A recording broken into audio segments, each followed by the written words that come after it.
Hello, welcome to the June 4th, 2024 Club Cubase live stream. My name is Greg Undo and I'm the host of the live stream today. If you have not attended a live stream before, how it works is you could ask questions in the live chat field, or you can submit questions in advance to clubcubase@steinberg.de. When asking questions, if we could try to avoid, if you don't see an immediate response to your question, if we could avoid asking the same question repeatedly, we'll go through all of the questions chronologically as they were asked. But if we repeat the questions, it just kind of slows down the whole process. When asking questions, if you could specify which version of Cubase you're running, if it's Cubase LE, AI, Elements, Artist, or Pro, if you're running on Mac or PC, and if you're running version 11, 12, 13, etc.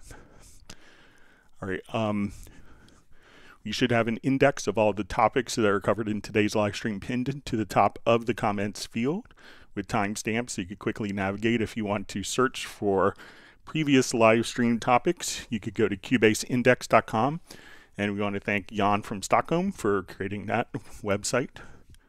We have two people that serve as moderators. We have Agent K and Jazz Dude.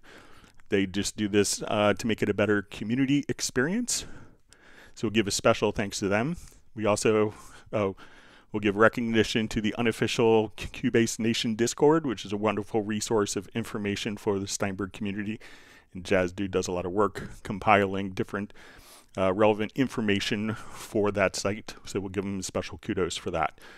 So once again, my name is Greg Undo. I work for Yamaha Corporation of America. I primarily focus on Steinberg products. And I'm the host today. I'm presenting from in the United States, outside of Washington, D.C. area, in Alexandria, Virginia. And if you're on the live stream live, or even if you're watching afterwards, please feel free to introduce yourself and tell us where you're from. All right, so let's go ahead and look at the question. All right, first question came in almost 2.5 hours ago. All right, so see, can spectral layers, the Cubase 13 Pro included version, be used to help eliminate room noise from, say, a mic'd guitar cabinet after the fact? So yeah, so let's say if we wanted to do we needed to get rid of and do some spectral editing. So I'm going to take this particular file here, close this pop-up, and we're going to go to spectral layers. All right, so let's go ahead and we'll just listen to this. You may blow into the microphone accidentally. So let's say we have like a kind of sound, and I'll make this larger so we could see it a little easier. So let's say this is kind of our rumble. So we could just take our different selection tools. So if I wanted to just kind of come over here and take out this section of the noisy guitar that we want, and there's several different selection tools. And then if we just hit, oh, hit the wrong button, sorry.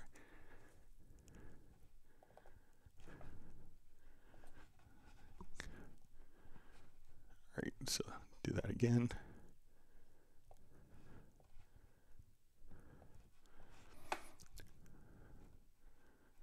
Okay, so if we wanted to kind of take, like if we see kind of the constant noise in the background, we could often select pretty easily like that. There's different selection tools. So let's say if we wanted to get rid of,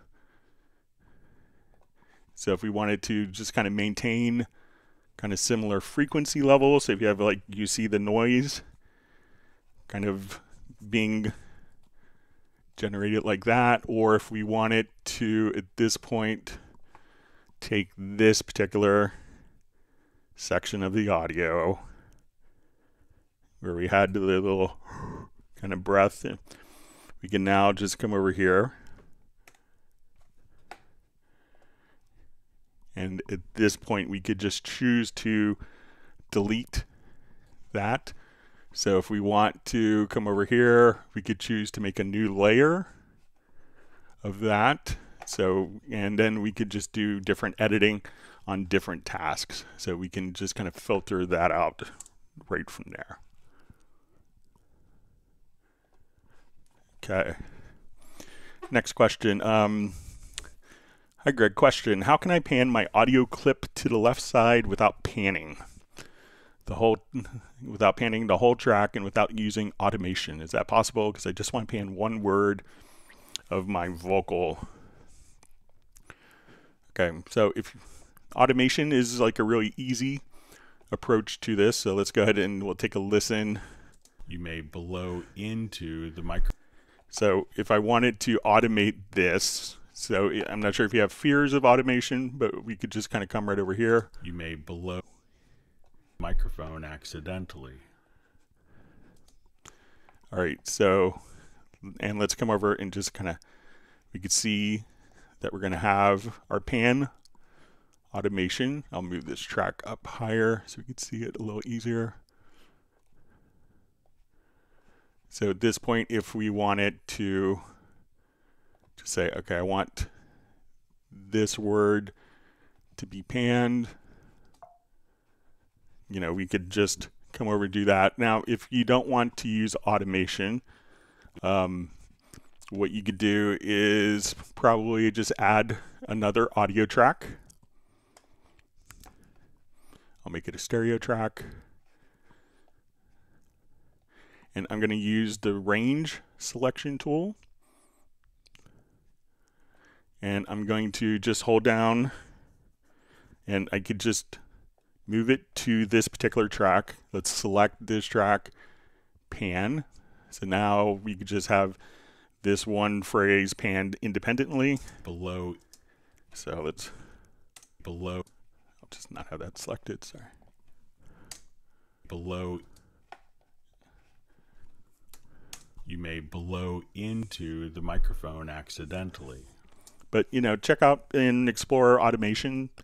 It's pretty straightforward to do as well. So if you wanted to just automate, you know, again, just come here. You may blow into the microphone accidentally. And listen to it. You may blow into the microphone accidentally. So you could do stuff like that very easily if you don't want to.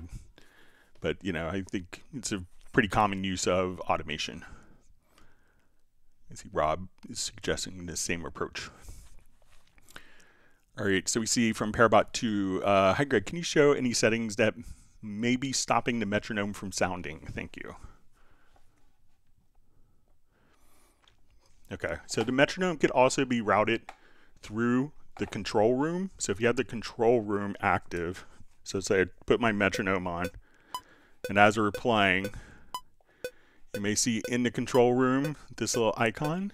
So make sure that usually when I get this question, someone accidentally clicked and disabled the metronome in the control room.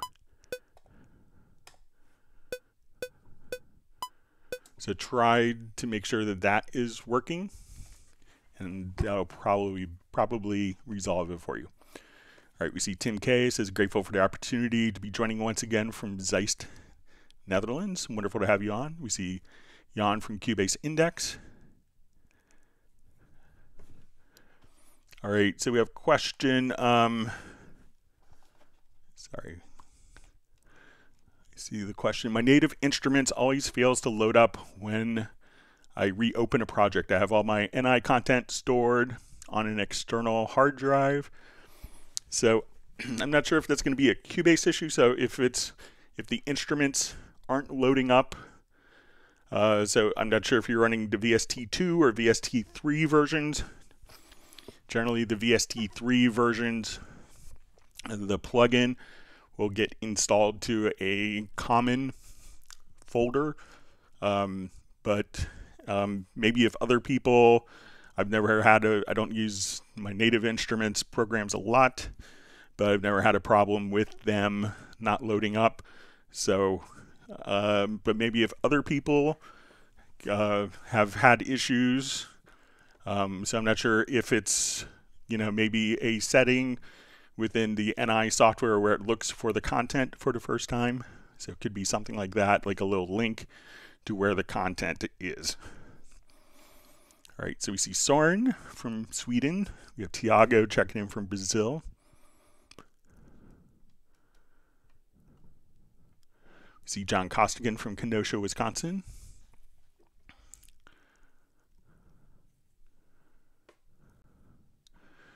All right, so Nate1 or Nation, I've been using Cubase for about 4 years and I've learned a lot, but I would like to see how you pitch your synths. There's an extra function just for pitching the audio materials. You know, generally if you're going to have a synth, so let's come over here. It's often done with pitch bend. All right, so let's come over here.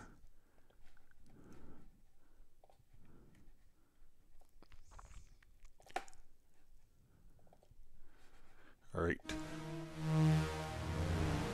All right, so we can see that in the instrument itself. The instrument itself determines the amount of pitch bend. So if I hold a note here and I use the pitch bend, it's set to go up 3 semitones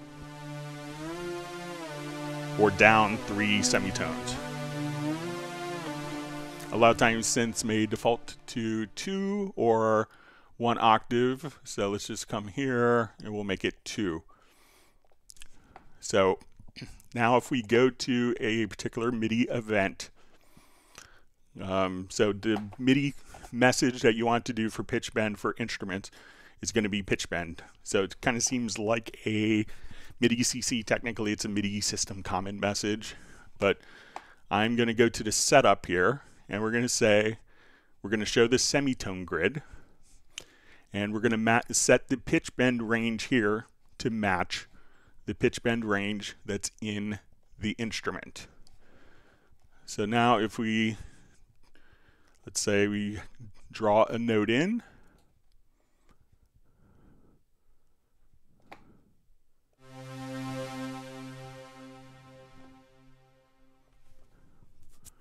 okay, and what we're going to do now is just draw in pitch bend. So since we have it set to 2 semitones, when we select our pitch bend here, like I say, we're going to start at this point, and then we could choose within kind of this setup for this, where we could just say, I want to do step or ramp. So I'm going to just choose to do a ramp. So I want this note, and we could have this note kind of automatically snap to the pitch bend grid. So now as I do this, we can move this pitch bend and have it snap up. It will eventually kind of increase the pitch by 1 semitone. And then I want it to go down 2 semitones, up 2 semitones, and then back to the original pitch. So now as we play,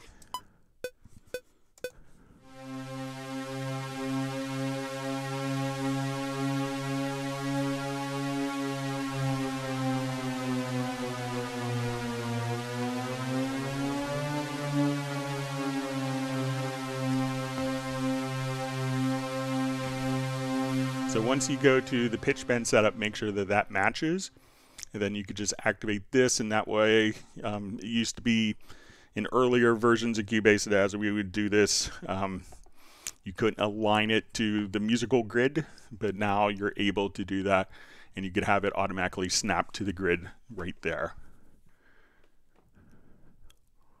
So let me know if that's helpful for you. All right, wonderful to see Spa Dogs. Great to see you on the Zoom social meetup on Friday. I was going to ask you how Long and McQuaid was doing in Canada.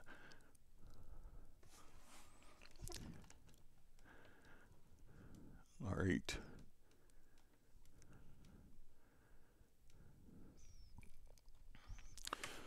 All right, so we have Majid. Alizada bass guitar says, hi, great question. I'm using Cubase Element 13. Is it possible to have the metronome click sound included in a mixdown track? I know it's possible in other versions of Cubase, but not sure about mine. I'll show you how to do it if it's going to be available in Elements. I'm not totally sure.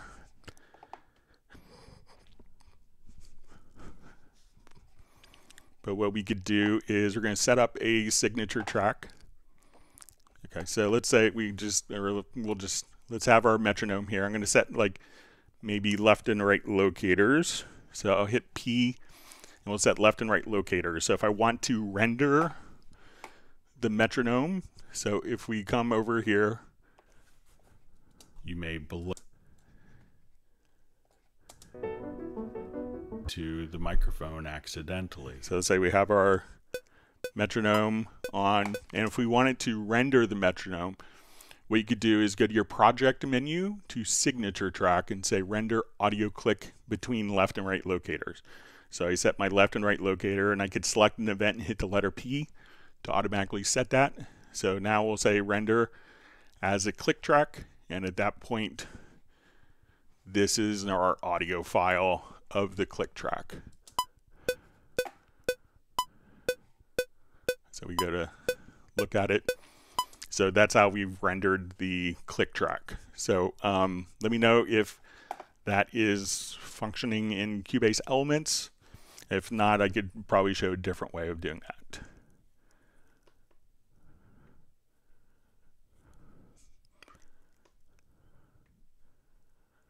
All right. See Spa Dogs just mentioning about the native instruments is to make sure your external drive is mounted before you run Cubase. See other people don't seem to have a problem. Wonderful to see Uno Memento. We have Taylor from Music for World Peace Records. All right, and he asks, when you disable preferences on startup, is there a way to enable them without restarting Cubase 12? So the preferences won't take effect until you restart. So if you disable the preferences, you would have to restart because all the preferences are loaded as the program is starting or not loaded.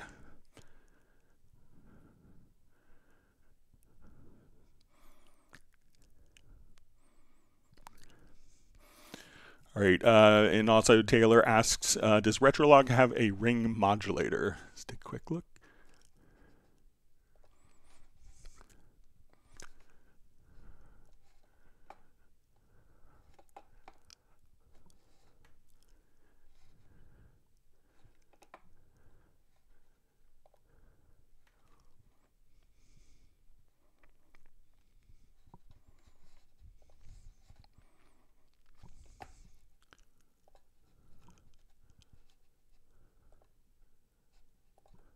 Not sure if it does.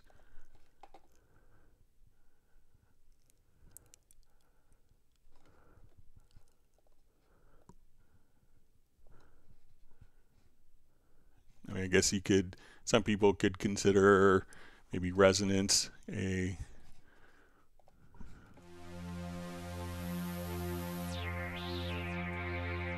so you kind of get very kind of ring modulator type sounds, kind of playing with the filters, but I'm not sure if there's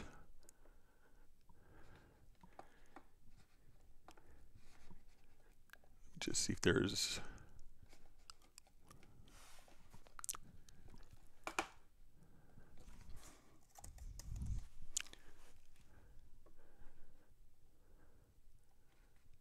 okay, here's a ring mod assault. All right, so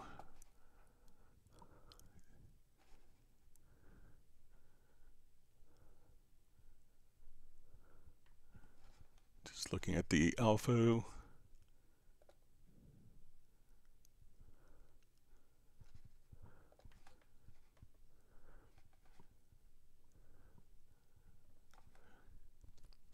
There's probably one in here.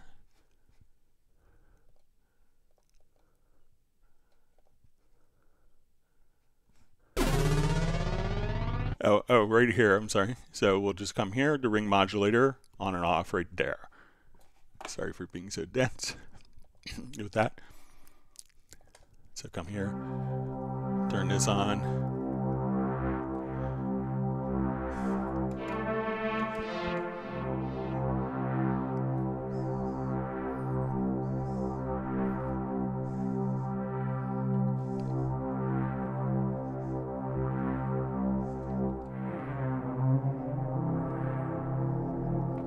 Yeah, so just kind of turn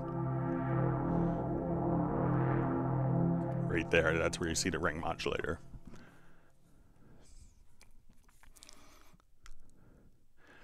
All right, so Music Taylor also asks, if I'm mastering inside Cubase, is it better export my mix in 64-bit floating point to accommodate the 64-bit plugins for mastering? I'm currently doing this in 32-bit floating point. So if you're sending off to mastering to someone who's capable of running a 64-bit floating point, it will sound a little better, depending, it could be very subtle.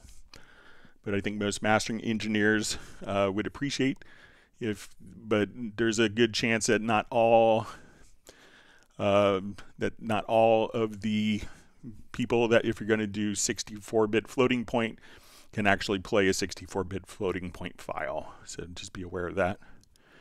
Wonderful to see Razel from Denmark. All right, so we see music for old piece records. How does the black valve compressor differ from the vintage compressor? So kind of different flavors. So they're kind of modeled on different, let me just save this.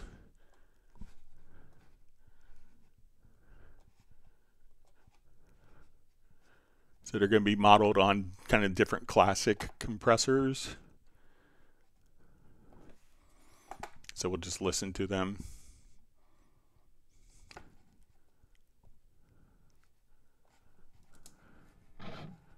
So we'll just kind of come here.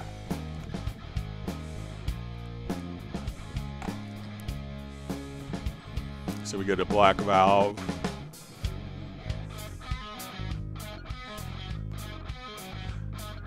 So this is going to have kind of a bit more drive. And this will have kind of your wet-dry ratio and your output.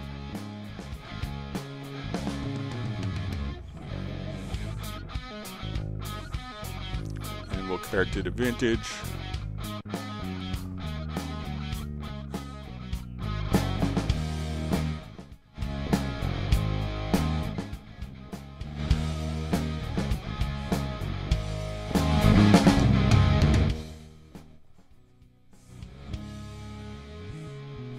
So as you hear, just kind of two different flavors.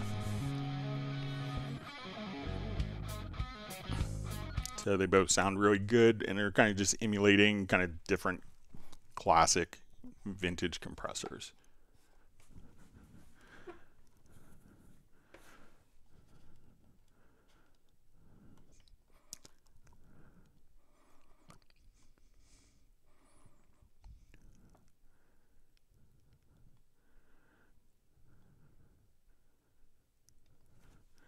All right, so I see from Luigi Decorato, and maybe it seems like maybe it's a second part of a question.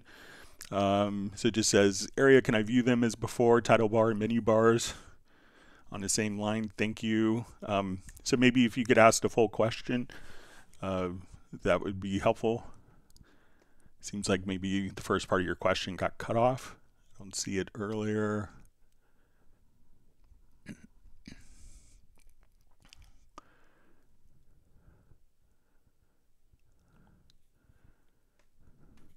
All right, Taylor from World Peace Records asks, if I added different sampling and bit rates to the export queue and dither each one accordingly, will each file contain the appropriate dither, or will they all have the last dither selected?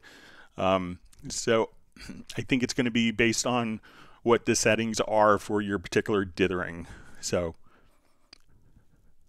I think you would need to change it for the particular sample rate that you want, or if you're doing different, yes, if you're changing sample rate, it could be very critical. Wonderful to see Nick from the UK. Glad you can make it today.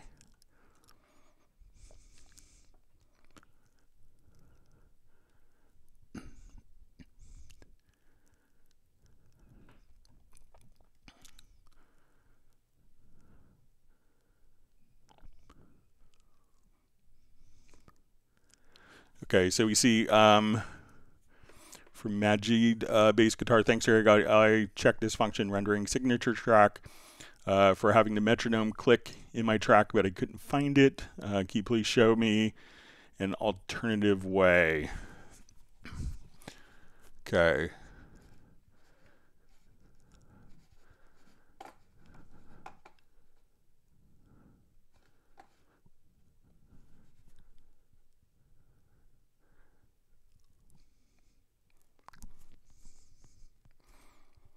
Okay, I was thinking our way, but that wasn't working. That wouldn't work in Elements. So what a lot of people will do is, I think if we come here to your transport,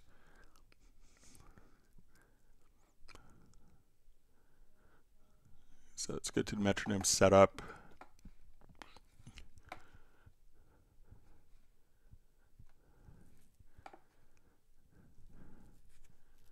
Okay, so I'm not sure if you're using a, let's see if I create another bus here.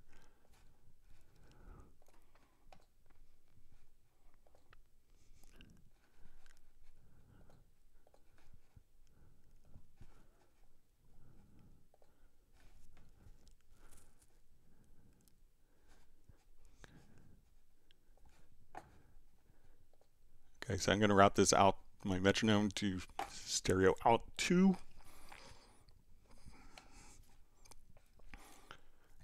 And then we could say, let's add an audio track.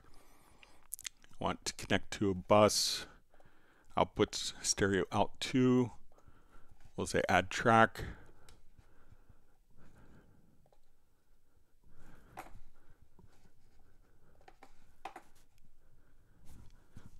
Turn on.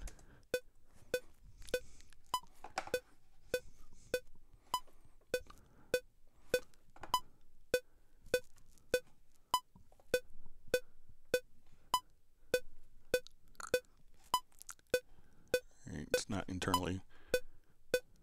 All right.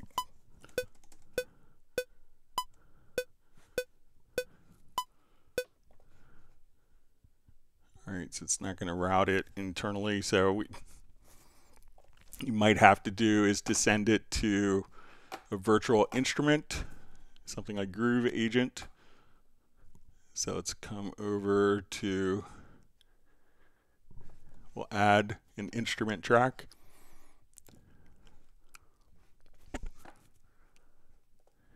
We'll do Groove Agent SE.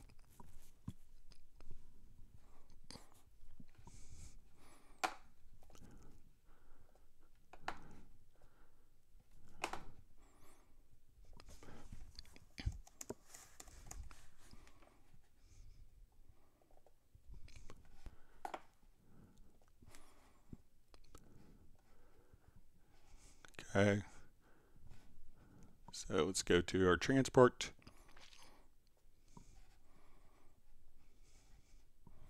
And we want to send our MIDI output to Groove Agent.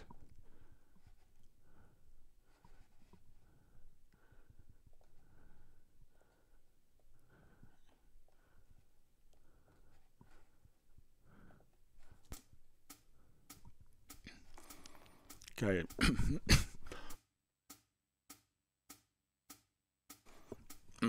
So now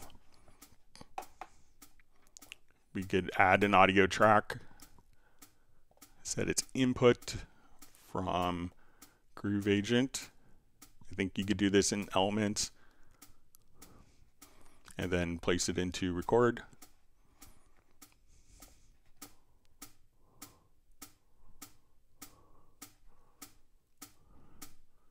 So we're sending out to MIDI, and then you could record the output of the MIDI or just kind of use MIDI itself. So some people may just come over, and another thing that people do, Let's come over here, say, okay, I want to put in, we'll go to, let's say, drum editor. So I want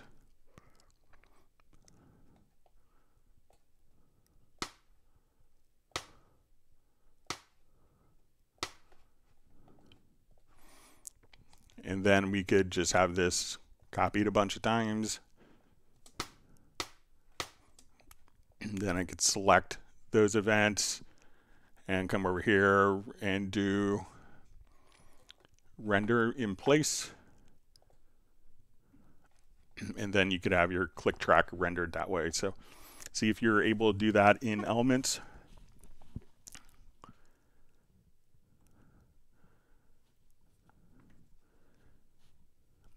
All right, great to see you, Braxel from Texas. Thanks for joining us. Always wonderful to see Mark Rabin from Montana. Everyone say hi to Stella. Everyone go woof, which is Mark's dog. Beautiful dog.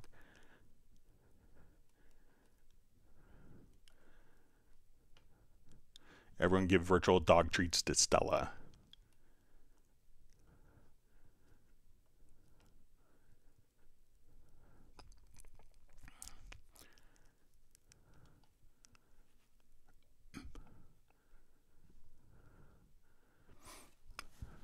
All right, Cristobal asks, I have a trial version of Spectral Layers 10 and can't separate well the ambience record I made from the music still embedded. Is there a way to tip the isolation better? So, you know, some people may do multiple passes at it.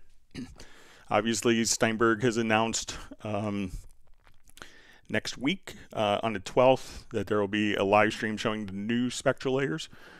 Version 11, so maybe we could see if there's any changes that will help out with the version 11 that's going to be coming out soon.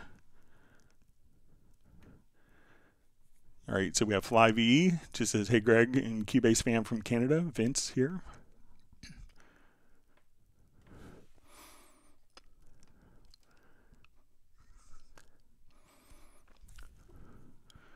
All right, let me clear my throat. We see from Big Bill Records, why do you sense in Cubase Elements weak? How can I access production ready sounds, not one shots in Cubase Elements? So, you know, make sure that you actually try all the different instruments. So obviously you get Groove Agent, which is lots of great kits that come with that. Also, so they're not just one shots. If you go to your instrument, come over, and as we saw, Retro Log.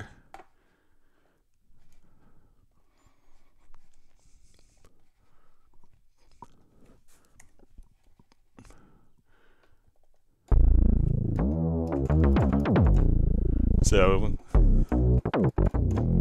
some like super fat basses with that if you wanted to come over and have a kind of more rhythmic activity.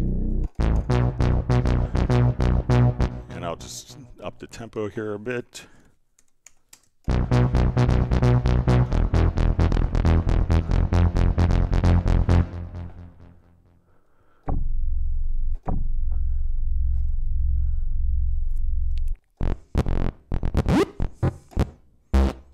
And if you wanted to look for other more kind of traditional sounds, so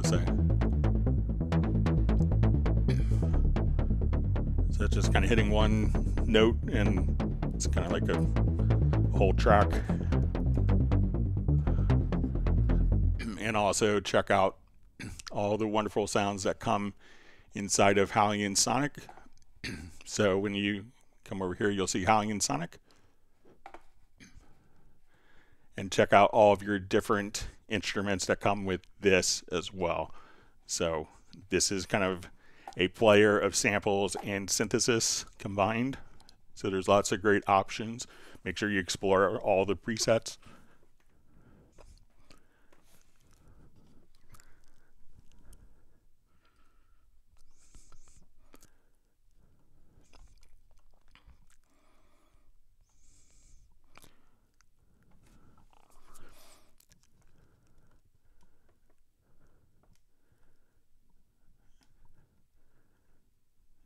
Okay, so we see Braxel. Do I need to set outboard gear delay as I add them to the insert in the track, or wait until they're all on there and set delay on each insert? So all you need to do if you're using like an external plugin, so we'll come over here, go to Studio,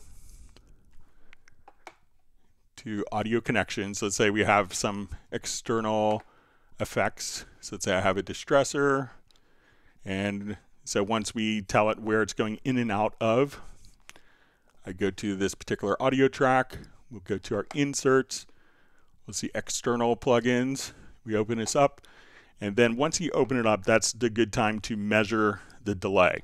And the delay could change in the project if you change your buffer size, if you add more plugins on a particular track, you know, so there's stuff that could affect that. So, but once you add the external processor, you know, when you get to open it up, which it will do by default, just click on measure delay, and that will automatically ping the system and do all the delay compensation for you.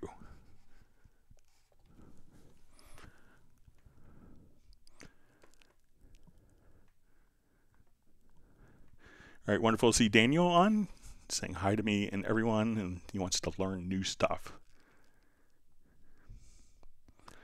All right, wonderful to see Michael Marshall from Somerset, UK. All right, we have Peter checking in from Montreal. Glad you could make us today, meet with us today. And he's sending a big woof woof to Stella. As is Neil Conway and Daniel and Gerald Ely.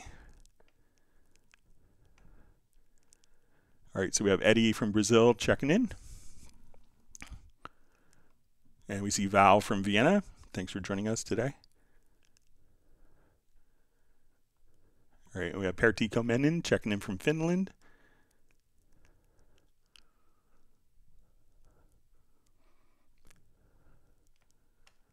All right, I'm going to jump to, I know we had some questions that were sent in advance, so let me open up those questions. Give me just a second.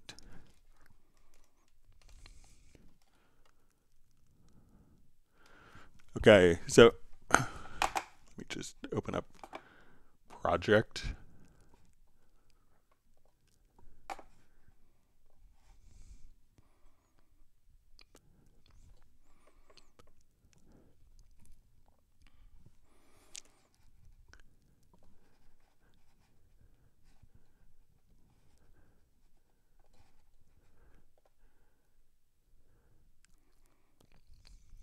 Okay, so the first question is, hi, Mr. Gregundo, hope you are fine. I'm a Cubase Pro user. I have a question for you. By default, the output is normally set to stereo. My question is, what is the proper way to export a mono track, such as a vocal, for mixing after recording is complete?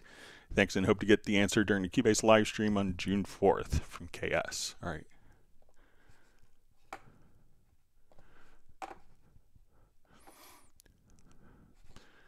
Okay, so let's say we have our audio file here. It's mono, and I'll just move this to the bottom, be a little easier to see. Okay, so let's say we want to take this particular file, and when we do a batch export, we want to make this retain a mono file. So if we come over here, we'll do a export to audio mixdown. We'll select multiple. I'm going to select the audio 03 track.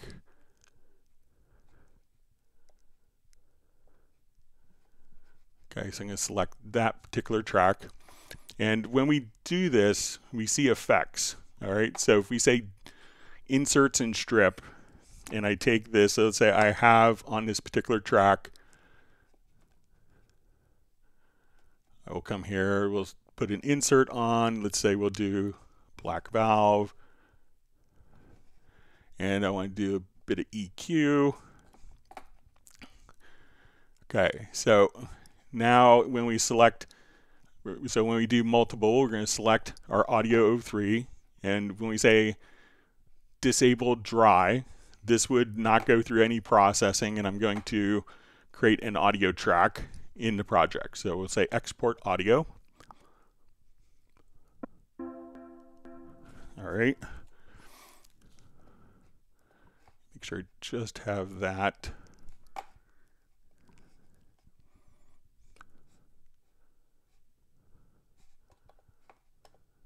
Should have nothing else. Okay, so export audio mix down. All right, so I'm not going to do the stereo out. Sorry. So, and we're going to do disable dry. Say export audio.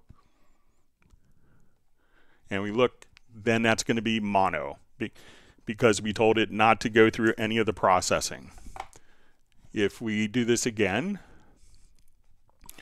and let's say we do our export audio mix down, and we choose in the effects section for inserts and strip, we'll say export audio. And because these effects are going through a stereo bus, that's when since it's going through stereo processing, that is when it will create a stereo file. So we'll come over here to export audio mix down. So since it's going through our stereo EQ, that's going to render it as a stereo file. So it depends on the path of the processing. So when you export and you do multiple, you want to choose for it to be disabled dry. Otherwise, it's not going, all of these would go through stereo processing. That's why it's going to create a stereo file for you.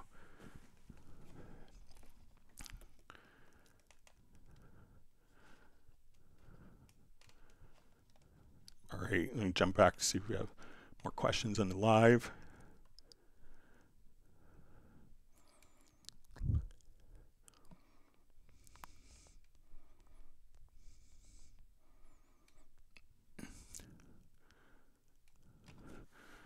All right, so we see from Braxel says Greg, but setting the delay on an outboard gear on an insert will need to be done again as I add plugins and other outboard gear. So, you know, the only time it's going to really need to be redone, you know, because it's sending it out of the path that you've defined for the processing. So when we go to your audio connections and we look at our external effects, this is the path. So that isn't going to change. So as you add other tracks in, it's not going to change unless you change the buffer size, because the buffer size would then determine how much that would change the timing of the audio being sent out to the audio coming back in. So, but if you add other tracks, those different aspects, and add other processing, it shouldn't affect you having to measure the delay. So just changing the particular buffer size will. Great to see Matt Elston on. All right. All right, and we had another question.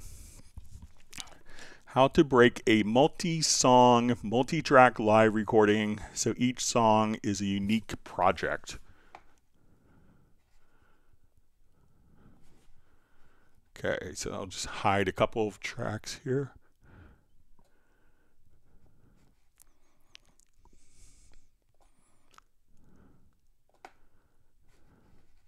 Okay, so let's say we have a live recording, and this is song 1, song 2, song 3, song 4, etc. So this would be a live set, and this is all one contiguous recording, and we want to take these files and break them out so that everything, we have just the audio files for the particular song.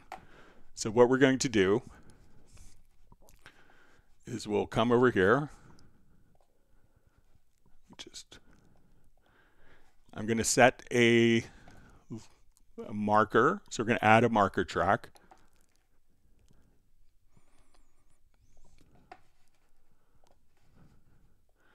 And what I want to do is basically just to add a cycle marker, and I can hold down Control and Shift and say, okay, this is song 1. Give it the song title, and we could say Command Control plus Shift. This will allow us to draw the marker in and name it song 2. All right. Set this for song 3.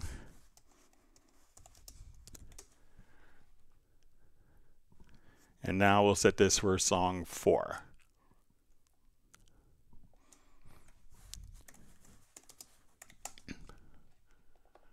All right, so we have one long recording, let's say a live set. We've now kind of defined the beginning and end of the songs with cycle markers. So what I need to do now is come over here, we'll say Export Audio Mixdown. I'm going to choose to say, okay, we're going to have our piano.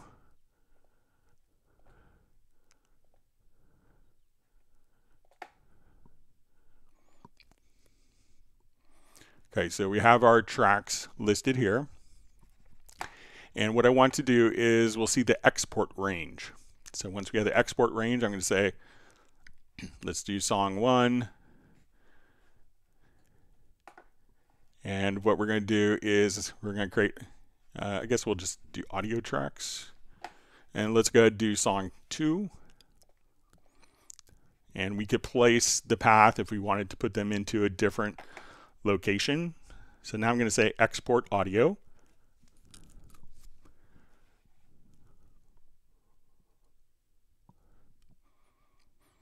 So this is going to create brand new, distinct, unique audio files so that we don't have to load up one audio file that's an hour long.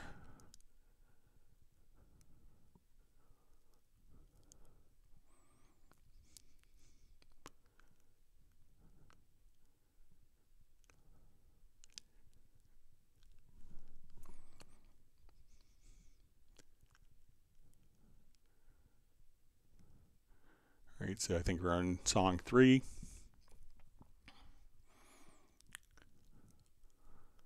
And we'll do song 4.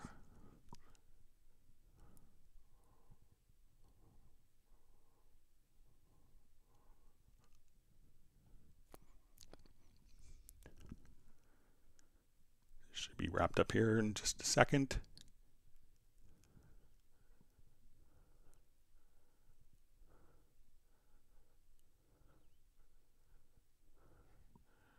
Okay, so we can see that now we have audio files for song 1, song 2, song 3, and song 4.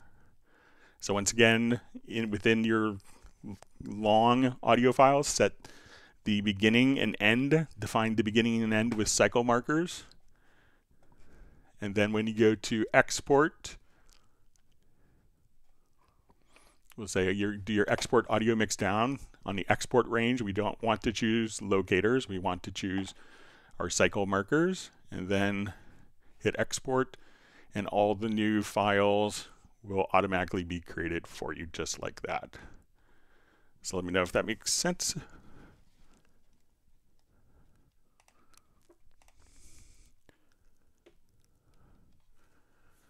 All right.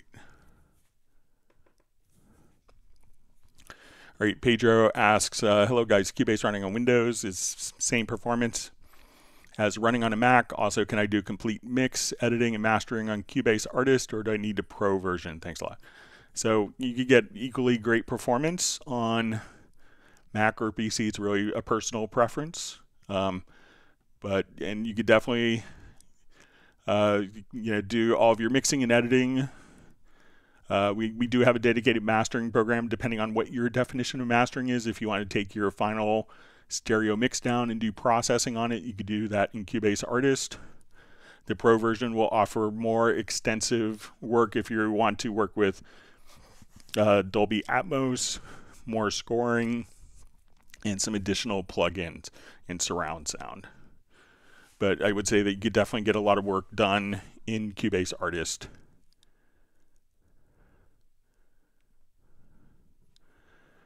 Okay, So we have Razel asks, hi Greg, question. I want to copy a single kick drum sample and paste it to next 8 bars at a third beat. How do I do that, preferably with range tool? Okay. I'll just create a quick audio example here.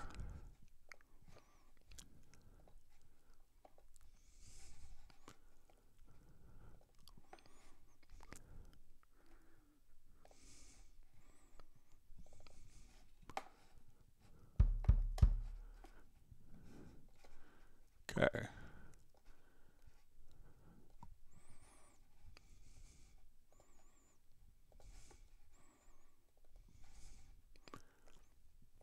Okay, so let's come over here. I'll just draw in some kicks. I'll make them on quarter notes.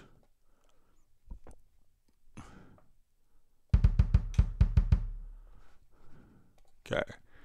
Now I'm going to render this in place so we turn it into an audio file.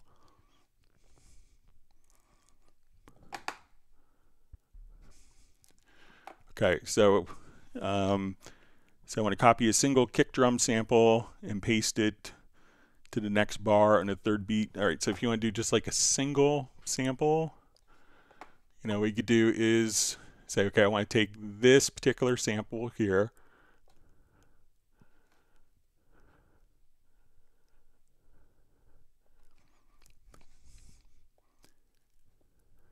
Okay, so I have that. So I have my single sample here. I'm going to now come right there. I'm going to drag it with, I selected it with the range tool. I'm going to hold down my Alt or Option key. And now if I wanted to duplicate from there, I could just grab the center edge and just duplicate just like that. So if you wanted to take like a beat, come over here, select, with the particular range tool. So let's say I'll make this quarter note instead of quarter note triplet. So again, just grab with the range tool.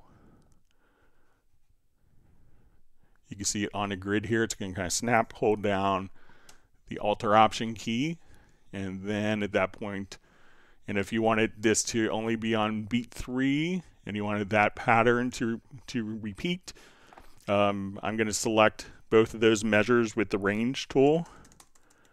And now that we have that, I'm just going to hit Command or Control plus the letter D, like duplicate. And now we can automatically kind of duplicate that and have it on beat 3. So let me know if that makes sense, Razel, if that's helpful. All right, so we have Charles Shorter saying hello to all the Club Cubase members.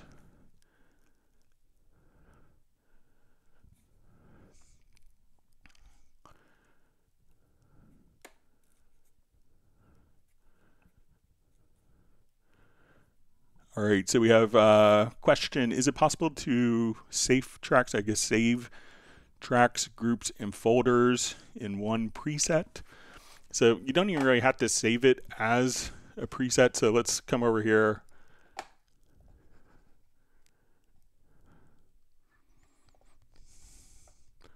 So I'll put these into a folder.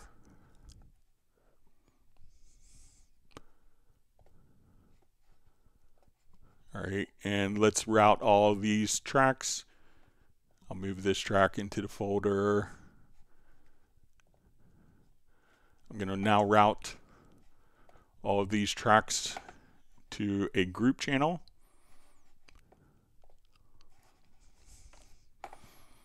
All right, so I'm going to now come over here and let's just save the project.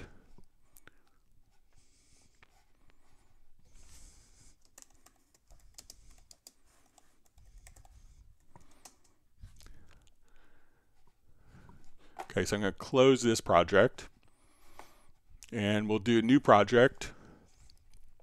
We'll just say create empty. I can now come over here. Let's import tracks from project.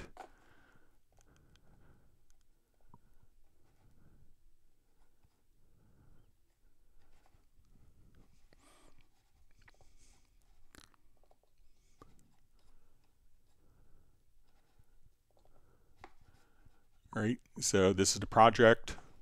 So I didn't have to save it. I'm going to select the folder, which includes the group, and I'll just hit OK. And then all those tracks with their routing is automatically loaded, so you don't have to. We can see that the group is set, so you don't have to save it. You know, you could just import it once the project is saved. Another method that you could do if you wanted to do this wouldn't include the folder, but if I wanted to take this, I could also select all those tracks, go to File menu to export selected tracks, and I'm going to call this, put on my desktop for now.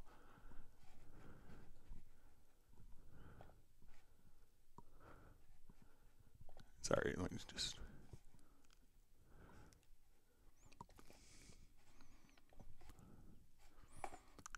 So we'll do a new folder. You just put it on a desktop so you can find it.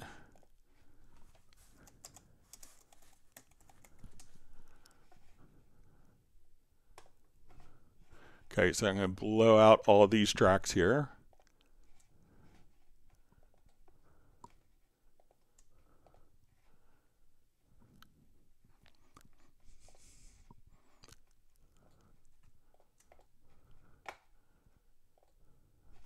And now what I could do is we export it to selected tracks, but we import a track archive. So here's my track archive.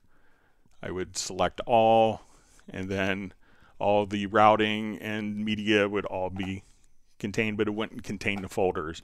So if you wanted to contain the folders, just save the project, and then you could import the folders directly from the import from selected tracks from project.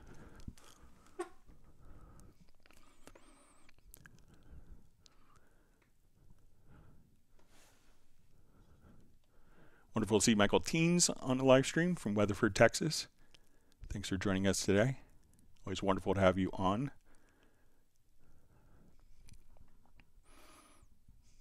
All right, so we have Rob checking in from Tarpon Springs, Florida. Thanks for joining us.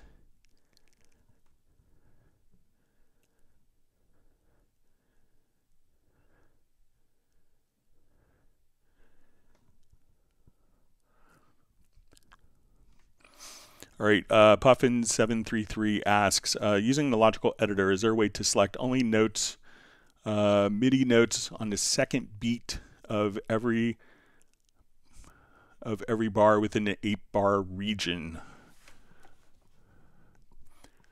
Okay.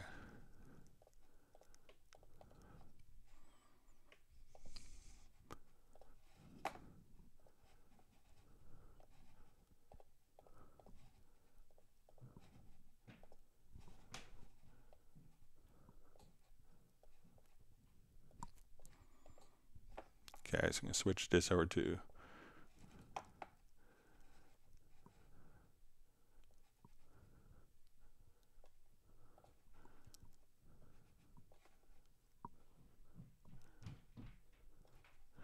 okay, so now we want to select only MIDI notes on the second beat of every bar. So it's, you know, it's going to be, you might have to cut the particular event to do it within 8 bars. But let's say if we're looking at this in a drum editor, I want to select every second beat.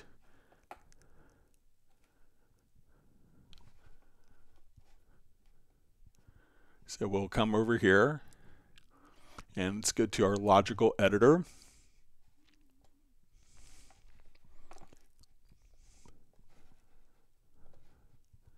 All right, so what we're going to do is to select, and we're going to say MIDI notes, and then we're going to say position is going to be inside the bar range. And here we see basically what is a bar.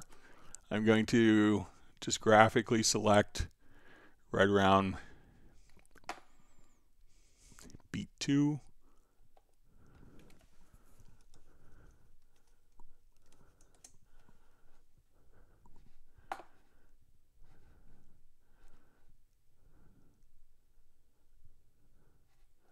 Okay, so we set our range here. All right, so now if I want to come here, so now we just selected every note that's on beat 2 for that. So so it's not going to necessarily do it based on 8 measures, but it's going to do it based on the selection. So if you have an event that's 64 measures long, it'll do 64 measures. If it's 13 measures long, it'll do 13 measures, etc. So let me know if that's helpful.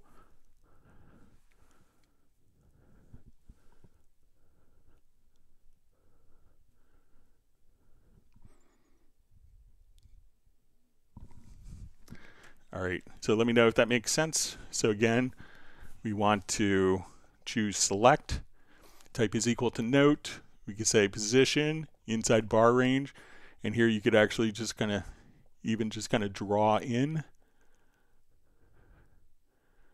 right around beat 2, and then that will select beat 2 of those particular notes. So let me know if that's helpful.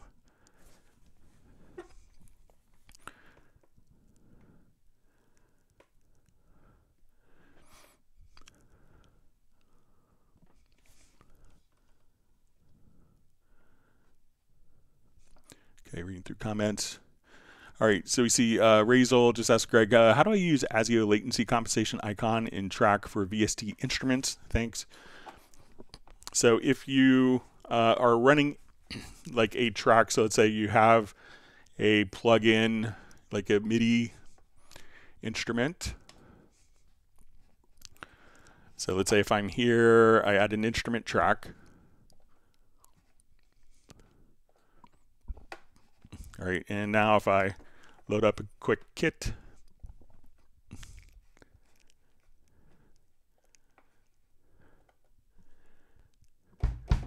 all right, so as I hit my controller, you may be able to hear my controller as well, so we don't really have a latency issue there. Now, when we could do the latency compensation is if we have inserts that are causing a lot of delay. So let's come over to, let's say, our multi-band compressor. So you can see that every time I add one instance of the multi-band compressor, you probably hear me hitting my controller. I'll move the microphone a little closer before you hit the sound. So when I play MIDI, it's now going to be 123 milliseconds off. And if I added another instance of the same plugin, so let's say, okay, we come here to the multi-band compressor. All right, so when we want to record MIDI and basically bypass the plugins that are causing a lot of latency, that's when we could do the constrained delay compensation. So I think maybe this is what you're asking about. So once I turn that on, these plugins will basically get bypassed. We're not being processed through those plugins. And then, so I could record at kind of a minimal latency. And I turn this off. And it's kind of like a badly dubbed foreign film. So using the, and this works for MIDI instruments as well as audio. So if you're recording a vocal and you have like all sorts of really big delays, at that point, try just turning on, and this way you don't have to bypass every single plugin. This will bypass your high latency plugins so that you could quickly turn it off and on for like a live tracking mode. So let me know if that's what you're asking about. Wonderful to see Gareth on. I see Michael Teams has granted my family and myself 1 gallon of Black Forest cake ice cream. Sounds great.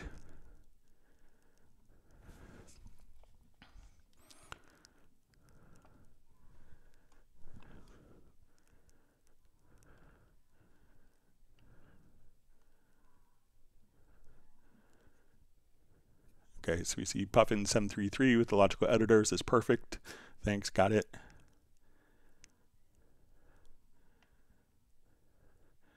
See Michael Teams just saying Nick is feeling better, so that's wonderful to hear.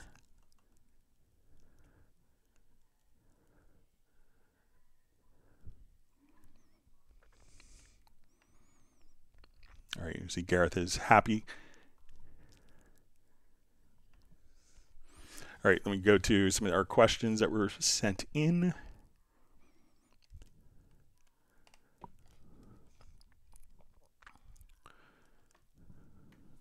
All right, so a question was emailed in.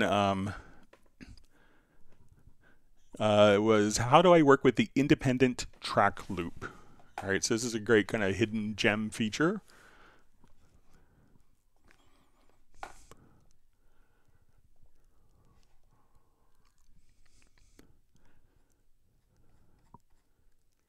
I have a project set up for this.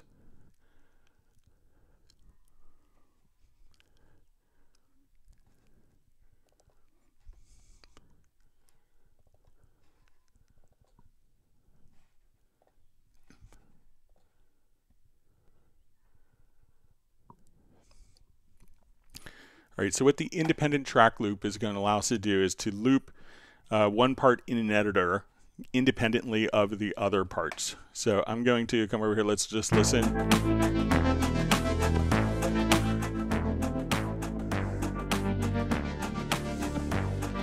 So I have a song with kind of an A and a B section here.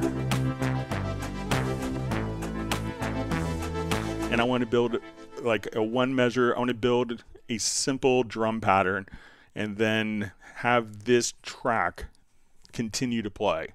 So I have a Groove Agent SE here, so we'll just, okay, so I'm going to open up the editor. So double click, and then probably what you need to do is to right click and make sure that you have the independent track loop turned on. And it looks like this. So I'm going to set a one measure loop within the editor itself. So we have this editor going 24 bars. I'm going to set a editor within the loop for 1 bar. All right, so we're going to, as we play, this song is going to continue to cycle 24 bars and loop.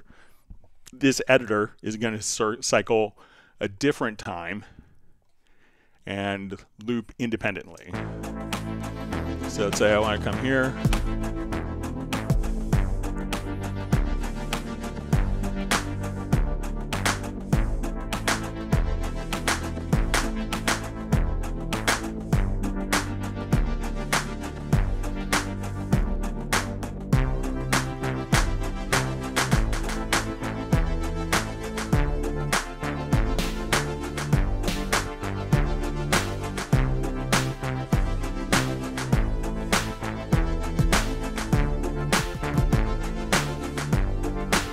So now let's come over here, let's put in a little bit of a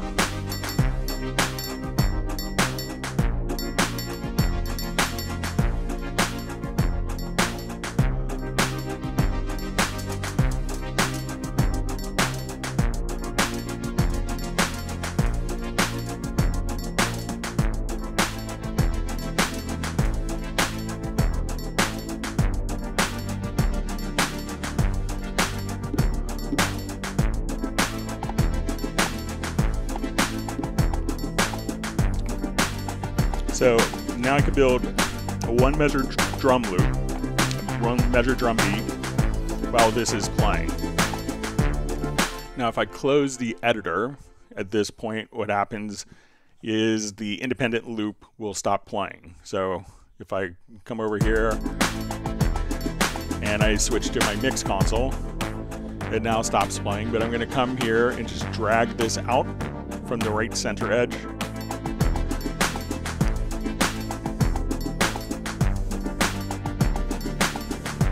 This way, our one pattern that we did with our independent track loop, we could build one measure of a drum beat while it's playing against a different length of loops in the main project window. Then once it's done, just simply duplicate or copy the parts out as needed.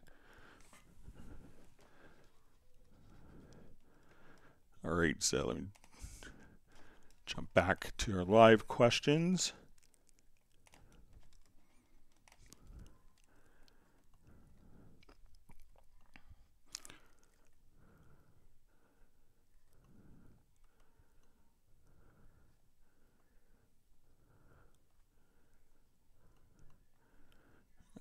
You see Gareth says he's slap happy.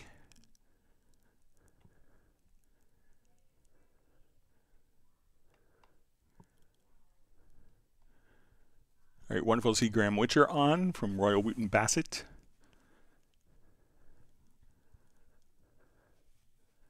We see that Graham is moving away from Royal Wooten Bassett. I always did like saying it on the live stream. All right, but you're going to be moving to Oxford. So I have some friends that live in Oxford. They all seem to like it a lot. So.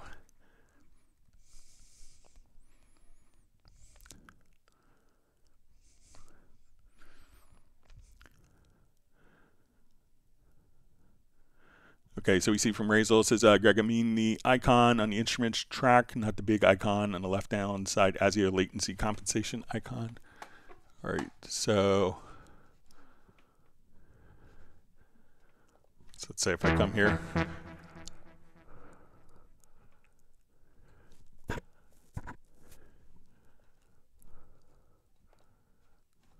right, let me just... Okay, I'll add this.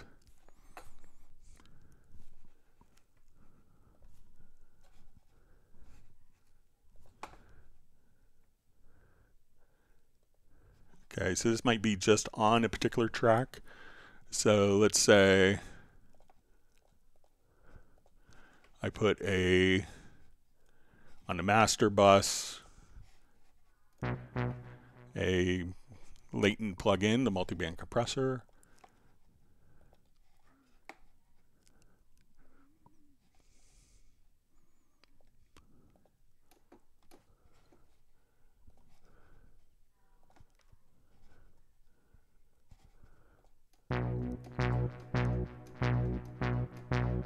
So let's see if we just had this on, if it was just for the plugins on a particular track. Let's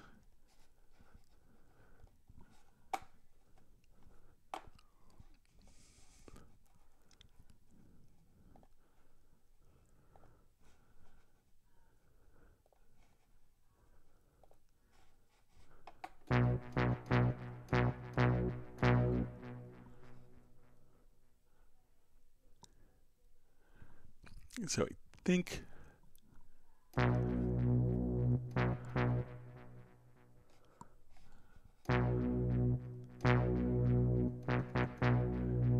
I could do some more reading up on that, but I thought it would maybe bypass like the plugins just on that particular track.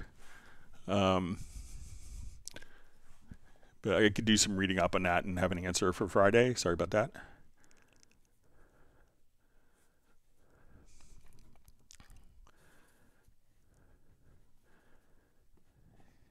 Nick is saying that Graham's new address will be Royal Wooten, Oxford.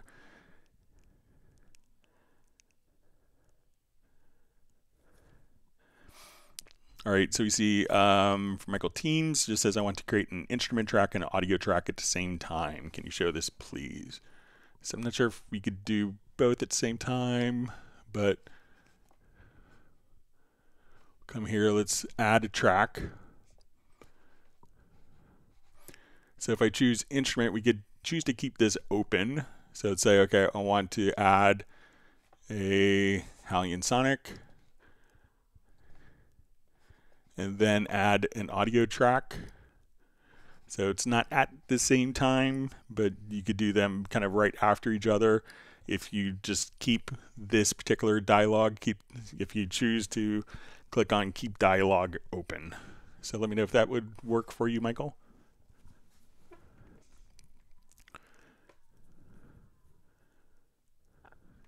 Brian Sawyer Sr. wants everyone to smash the like button.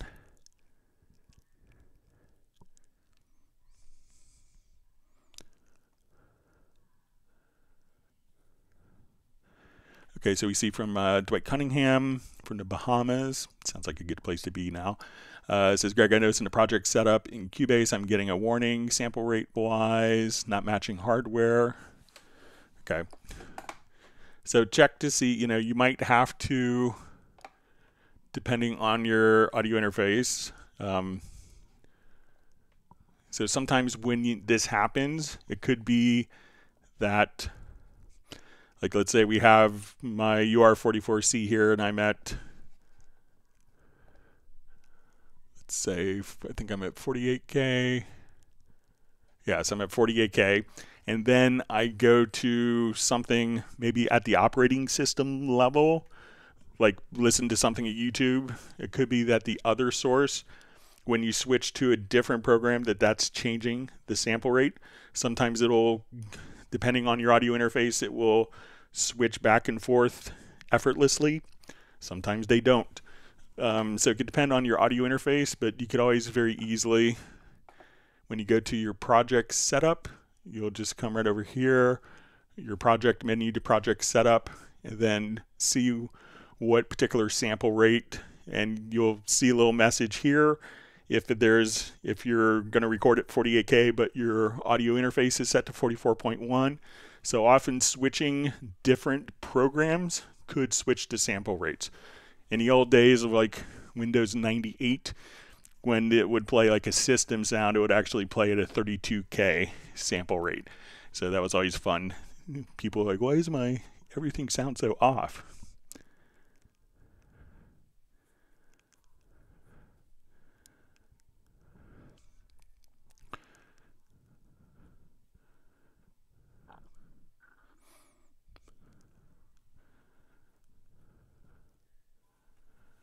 All right, you see Graham is excited for Oxford, but he'll miss Royal Wootton Bassett. Yeah, keep us updated.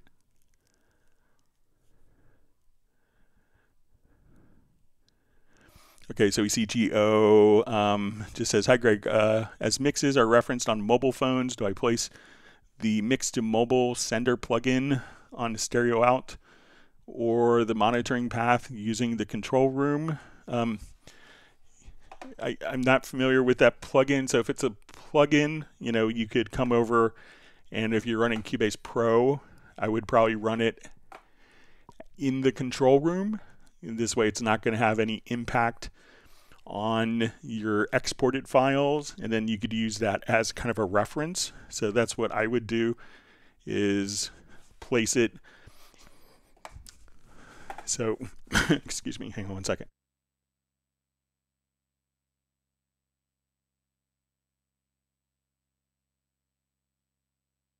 Yeah, so if you just want to hear it for the monitoring path, come right here and put it as a plugin in the control room, and then I would engage it from there, and that way there's no chance of when you export the file that it's going to place the deficiencies for the monitoring medium in the exported file.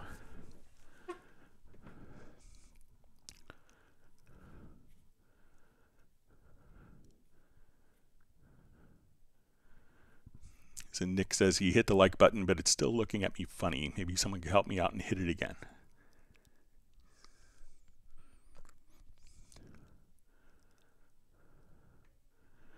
All right, wonderful to see Jeff Zabelski from Chico, California. Glad you can make it.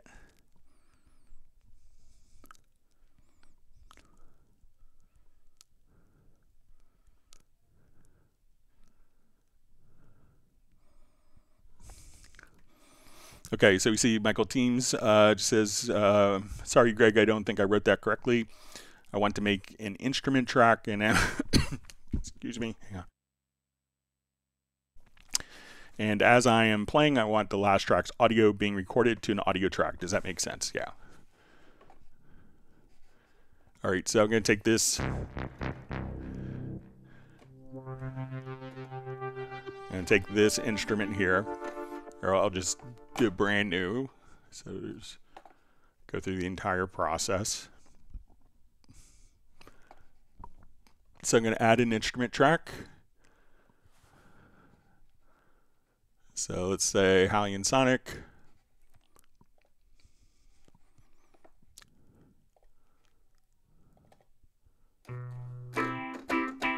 All right, so now I want to add an audio track. And for its audio input, we're going to see track instruments. So you might see connect to bus.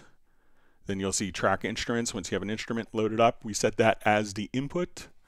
And now, as I record, I have the audio output of the instrument is the audio input for the audio track. So I'm going to record on both tracks.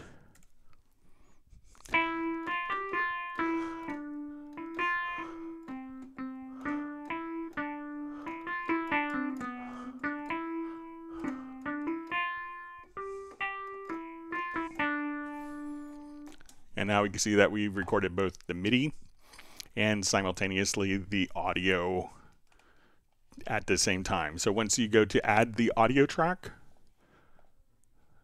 select add audio track. From the audio input, you may see it say connect to bus. And then you'll see under this category, track instruments, choose as a track instrument. Then the audio out of the instrument is being sent directly to the audio input of that audio track. So let me know if that's helpful, Michael.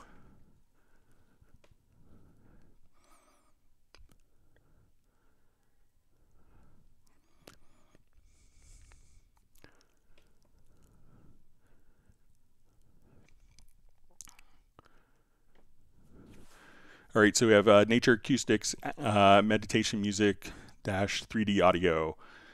And he asks, hello, Cubase 12 Pro gives me this message. Some content cannot be loaded. Either licenses are missing or time-limited licenses have expired. I paid for the full Cubase Pro.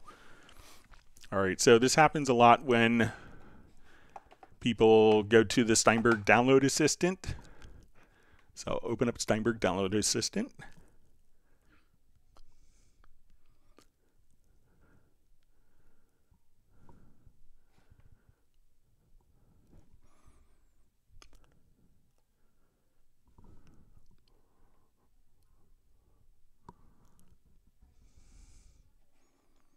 All right. So when you purchased a Cubase Pro 13 and you entered in your download access code here, you'll see under My Product Downloads, and then you'll see Cubase Pro 13. All of these content sets and instruments, as we scroll down, all of these are included with your Cubase Pro 13 license. What a lot of people do is they kind of come over here to sounds and loops. They go, oh, look, I see all these great programs. I see all these virtual instrument plugins, and oh, it looks like I could simply come over here and download it. So I can say, oh, this is great. So if your Cubase doesn't have a license for that, you're going to get a message as you describe. So the only thing that is eligible within your Cubase Pro license is just to come over here, and when you see under My Products, all of these are available. And if it's not in this list, then you would have to buy it separately from the online shop or from a dealer. So, but just because everything is here, you can think of it kind of like a store. Let's say if you purchased a Cubase 13, it doesn't, and you go to the store to pick it up, it doesn't give you free access to everything here. So if you wanted to download and run these other tools that are not in the Cubase 13 Pro, then you would have to pay extra. Those are sold separately. So let me know if, like, which particular sound sets are not coming up. But you can see all the included sound sets with Cubase Pro 13 here.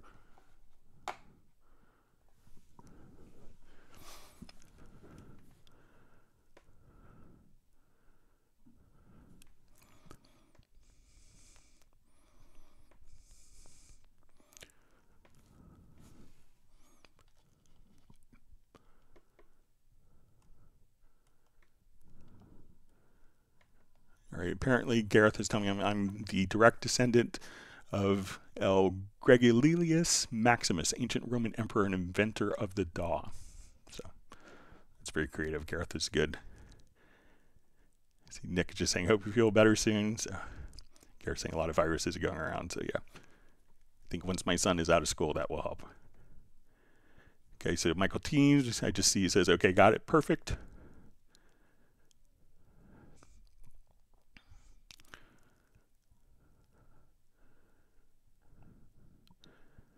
Okay, so we see Donnie asks, I have multiple folders across a single folder track. Is it possible to rename each folder instead of them taking the track name? Thank you. Okay, so let me...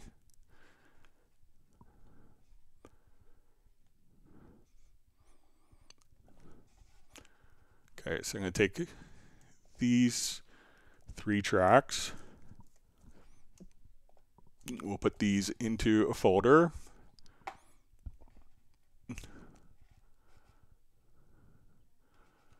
Okay, I want to take these 3 tracks and we'll move the selected tracks to a folder. I'm going to come over here. Let's just say, okay, this is brass. This folder is, let's say, orchestra. We'll say this is winds. Okay, and I'm going to take, let's say we'll take these particular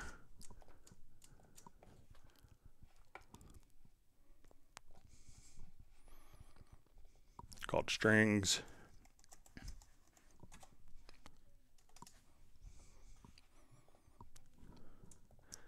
And I'll call this percussion.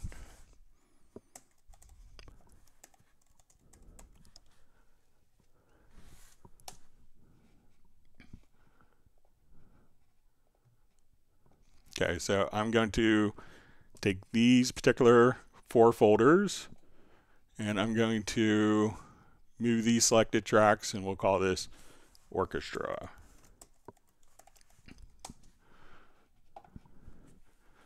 So now, as we look at this, Donnie, so it says I have multiple folder tracks across a single track.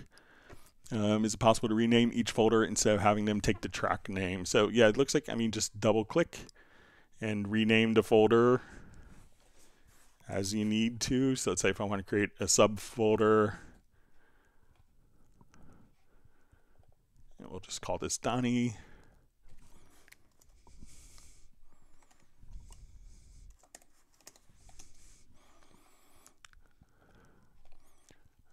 So let me know if that makes sense for what you want to do.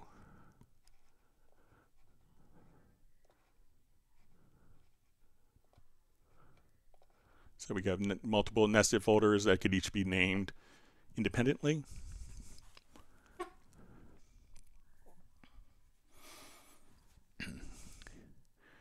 Okay, so we have from Raymond Dorr. Hi Greg, I use Cubase Artist 13. How can I do multi-track mixdown? I think it was a thing in Cubase 11. So I don't think it's going to do like a batch export.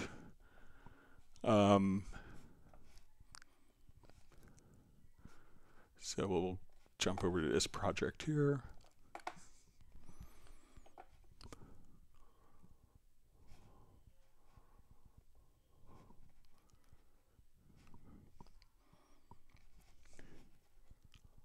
I'll revert.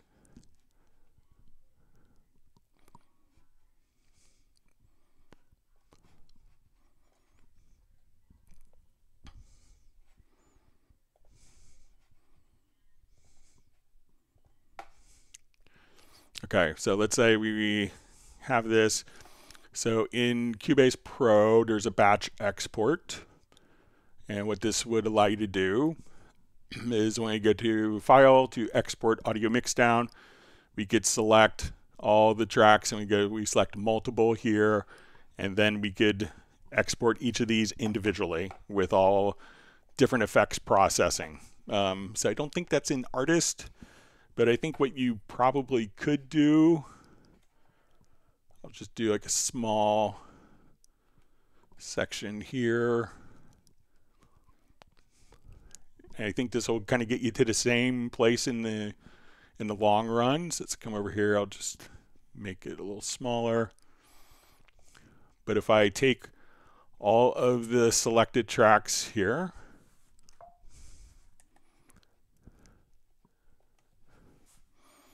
Okay, and I wanted to, render these individually. What you could do is come right over here, select the tracks if you go to edit, and go to render in place. Here we could choose to do the complete signal path. We could have it be dry, so if you want it to be mono. If we want to include different processing, we could choose to mute the source events.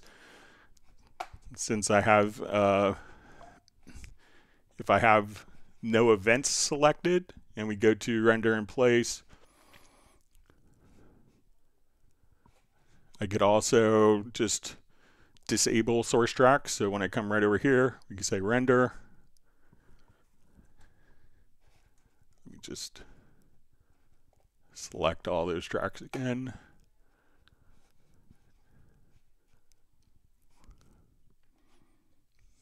I'm not going to choose to mix down.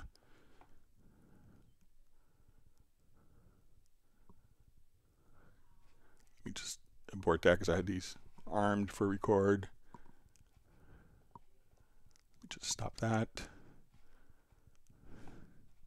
Okay, so come over here, export, or I'm sorry, edit to render in place. We'll disable source tracks. And I'm going to get it correct this time, sorry.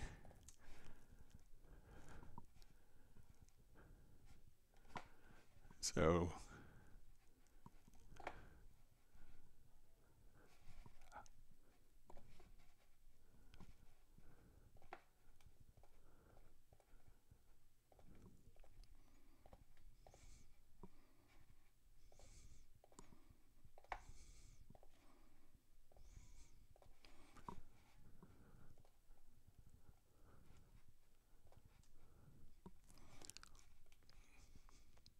let me change a quick preference here.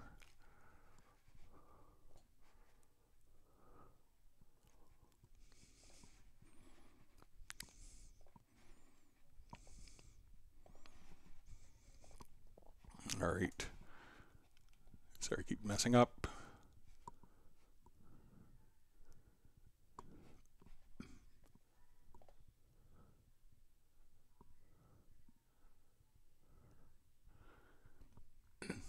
And when you do a render in place, it's automatically going to be placed on the project window. Then you could just have your rendered tracks just like that. So maybe instead of doing a batch export, select multiple events and do a render in place.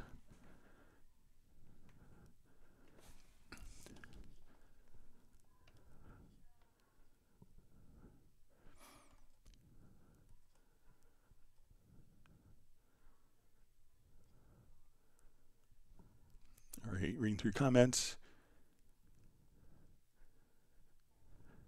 See, Graham Witcher says recording MIDI track and audio track at the same time. That's my revelation of the day, maybe the month.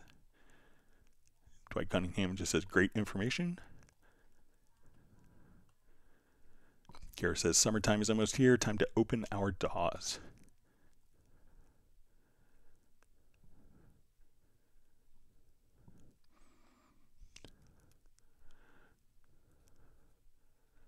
Okay, so we see Gerald Ely says he's back and doesn't have to do jury duty. Woohoo.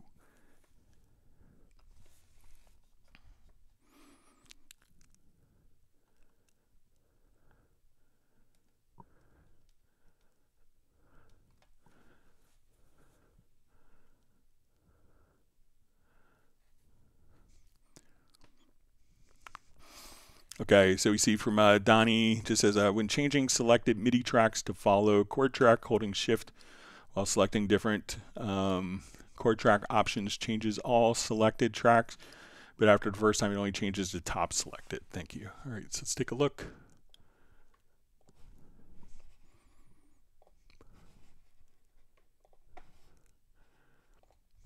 Okay, so I'll add a chord track.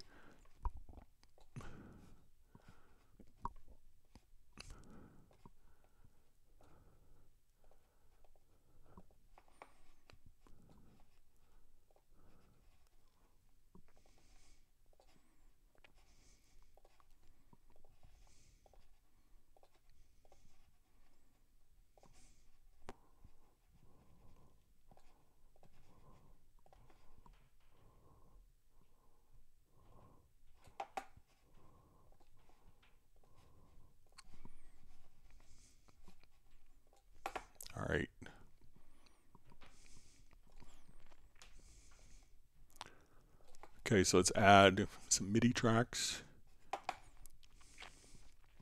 I'll add some instrument tracks here.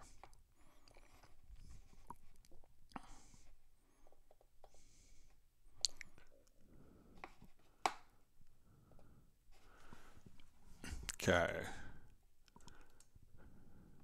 All right, so I'm going to look at the chord track here. So, and I'm not sure if you have to hold shift down. Let's take a look.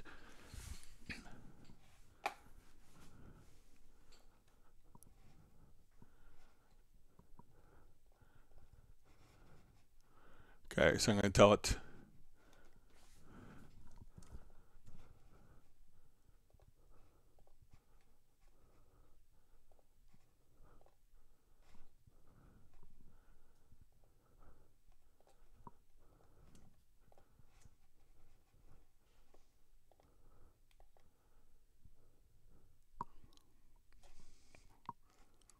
All right, let me see if I have to.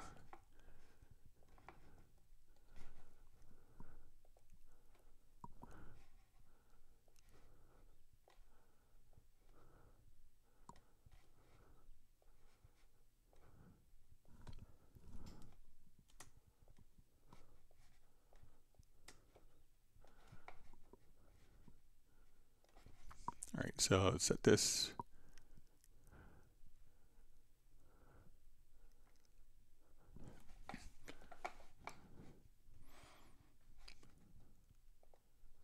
Okay, so I'm going to select multiple tracks here. And let's say I want it to be chords and scales.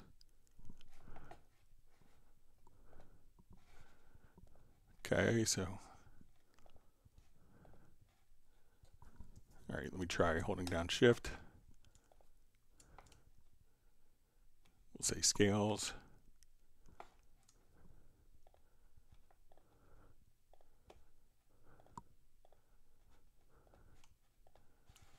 I thought that originally they would.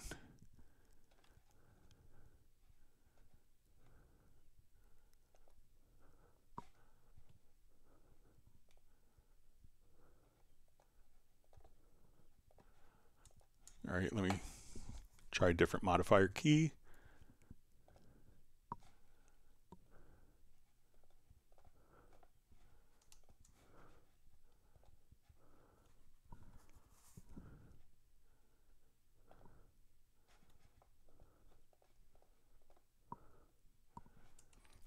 Yeah, I thought it used to do that. But it looks like even holding down shift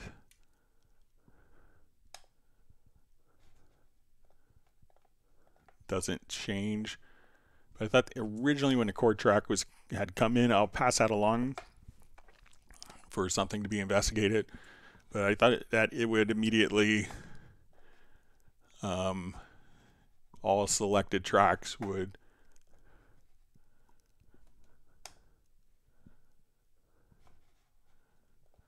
follow. Oh.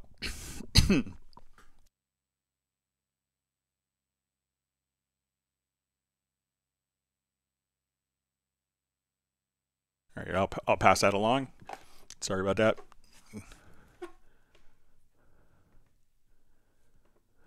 All right, wonderful to see Ace Amadeus. And his question is, could you please show how the chord assistant works in Cubase 13 Pro? Okay, so let's say we're taking this chord progression here, and I wanted just a variation of this particular chord. So instead of going like C, F, G, which is kind of very cliche at times, then going to A minor, what we could, excuse me, what we could do is just come over here to the chord assistant, and we could look at this based on kind of musical proximity. So we could say, okay, we're in the key of C major. So if we wanted to come over and say, okay, we could also look at it based on the circle of fifths. So if we wanted to kind of start,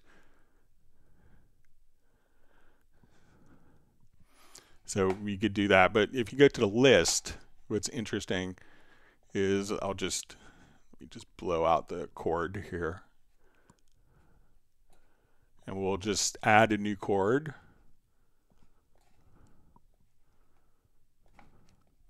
So we don't have a chord defined. So now we go to the chord assistant, and we can see, based on suggestions based on the previous chord or previous and next chords. And then we could have it based on musical cadences. So if you want it to be plagal, half cadence, full cadence, a blues cadence, we could just kind of set up different cadences or common notes. So at this point, when we see green, this would give you an indication that these particular notes, these chords would make more harmonic sense. So as we kind of come over here, and as we get lower down the list, these are less harmonically related. And then if you wanted to also just kind of see proximity, so you could say, okay, what's close to C, what's close to, or the circle of fifths, and we could choose for just to be a major or minor. So you could just rotate and find different chord suggestions right there.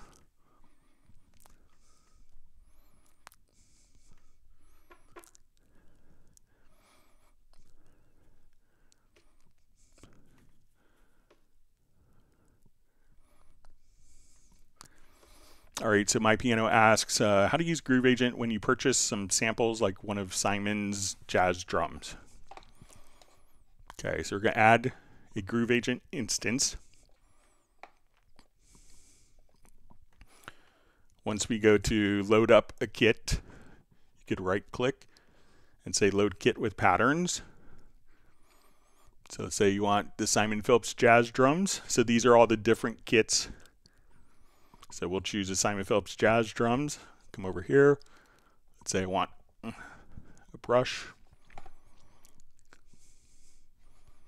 And now at this point, we could just hit play. And I'll increase the tempo here.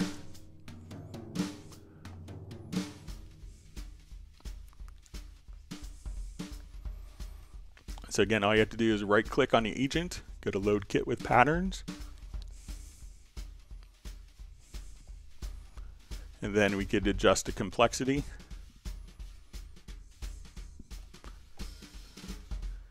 And if you wanted auto complexity to be like every bar, so every measure it'll go 1 or 2 levels of complexity as a variation, and we can say every 4 bars do a random drum fill.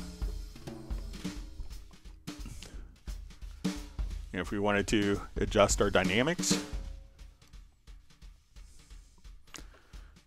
so dynamics would be vertical, complexity would be, if you want it simpler, complexity is going to be horizontal. And then once you're here, we could say, let's get to the instrument. I wanted to edit the instrument. So I can say, okay, I want to add, so I click on my kick, I want to add more overhead, I want to tune.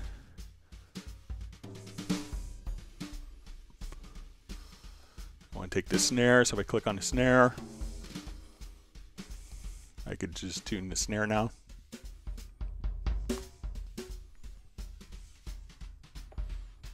So the Simon Phillips drums are super wonderful. Such a nice guy as well. So let me know if that's helpful for you.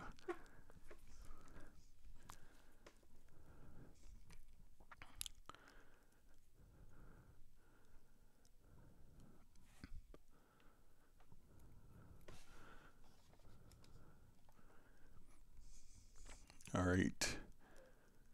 See, Val just says he bought an air conditioner today so he can stay in all summer making some fantastic music.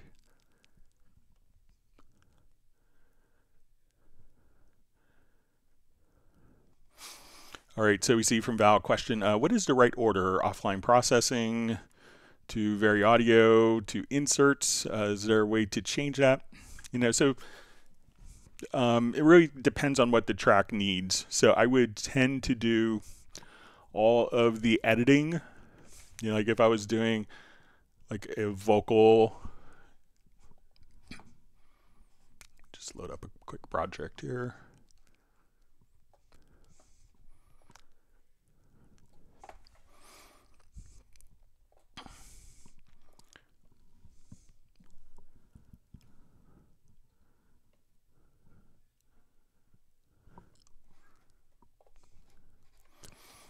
All right, so if I was, you know, you may not need to do any offline processing on your vocals, so it could really depend if you're doing that. What I would tend to do is to do all of the vocal edits, like kind of the raw edits of moving stuff around. And what I tend to do is to, so let's say I was going to do very audio editing on this. Let me clear my throat. At that point, I would duplicate the track version, and on the track version, I would render in place or do a bounce selection. So this gives me a separate, unique audio file from this track version. And now, if I had like, 400 cuts and little, breath removals where we did clip gain, all of that can be rendered in the bounce selection. And now, when we go to do our tuning, we could just come right here to the very audio. And all of our tuning can be done directly here. If someone didn't like the tuning you did, you just click right here and you're back to the original tracks.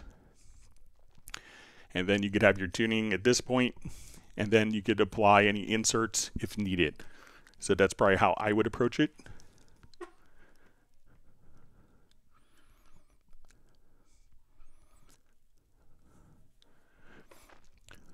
All right, Ace Amadeus asks, will I still be able to use the USB-E licenser in the future on my older Windows 8 computer, which has many projects in Cubase 8.5? Thanks. So yes, if it's already installed and activated, it'll continue to work. You won't be able to activate a Cubase 11 or earlier license after next year.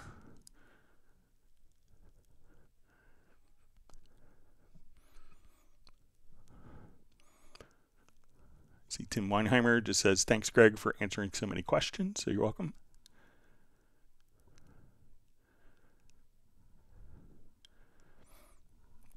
All right, so we see from Ace Amadeus, hi, Greg, can Cubase detect what scale is my guitar solo wave? Thanks. I think I have a project that we might be able to use.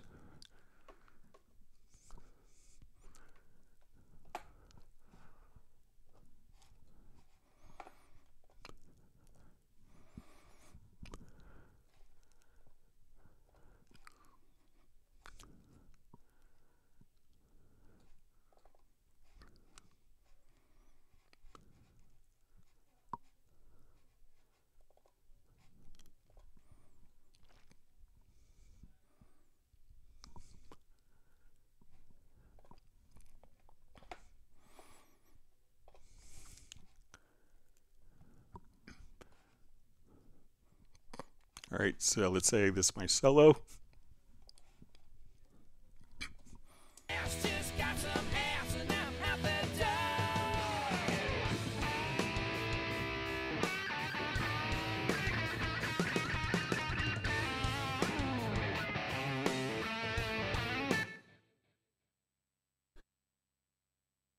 All right, so I'm gonna take that solo part and let's go to your project menu to chord track, and we'll say create chord events.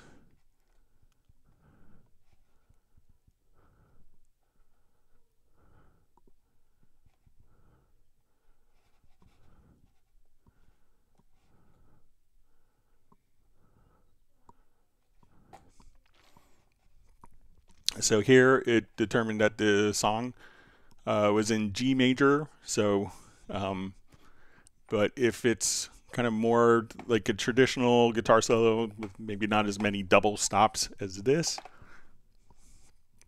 If we go to very audio,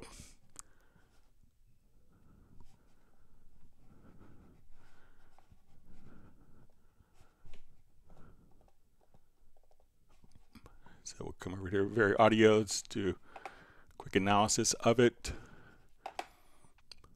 So in here we could have scale suggestions based on the solo, so we can see. So depending on the part, it should be able to tell you from very audio. Wonderful to see Michael Pierce on. Thanks for the kind words about the bass tracks, Gareth. Hope they were okay. Looking forward to getting the last one done. Gareth says both Simon Phillips expansions are top whack. There's actually 3. So there's a vintage drum kit that was released in January.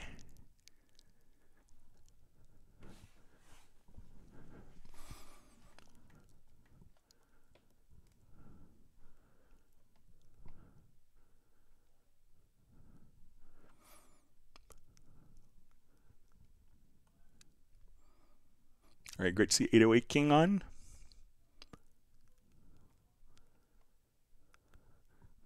Gerald Ely says complexity and groove agent, got to play with that.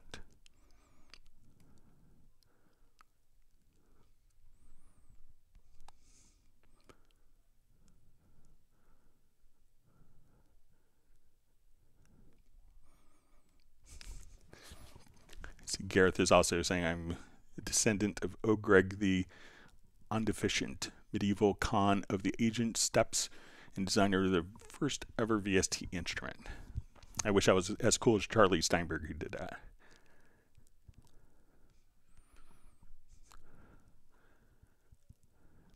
See, Val says he likes to abuse plugins, so I guess you'll just render and place more.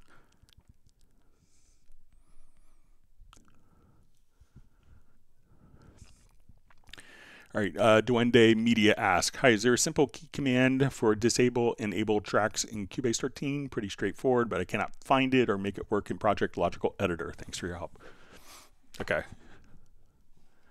So we'll come over here to key commands. I think it's under the audio category. It's going to be disable enable track. So I'll assign that to a button on my MIDI remote. So I'll come to my MIDI remote here.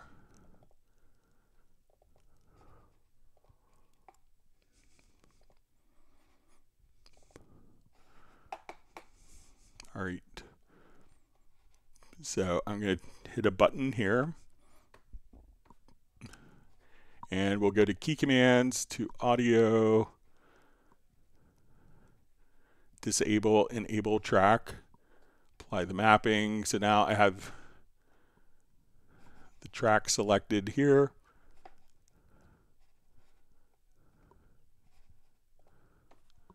And it's disabled, enabled, same function. So even if I have multiple tracks selected here, disable, enable all the tracks. So again, go to audio to disable/enable track.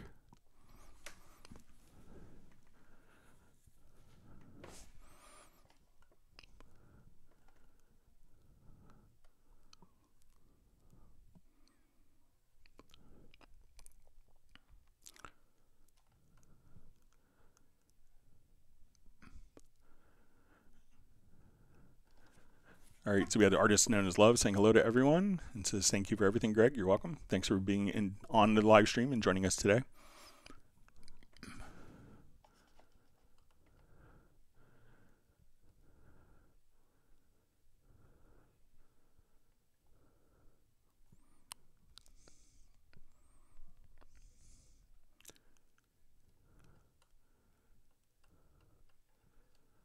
All right, so Rob asks, has a Hallian Symphonic Orchestra been taken off the e-licenser or plans to do so? So yeah, it's been taken off a long time ago, so let's go ahead and take a look at it. I think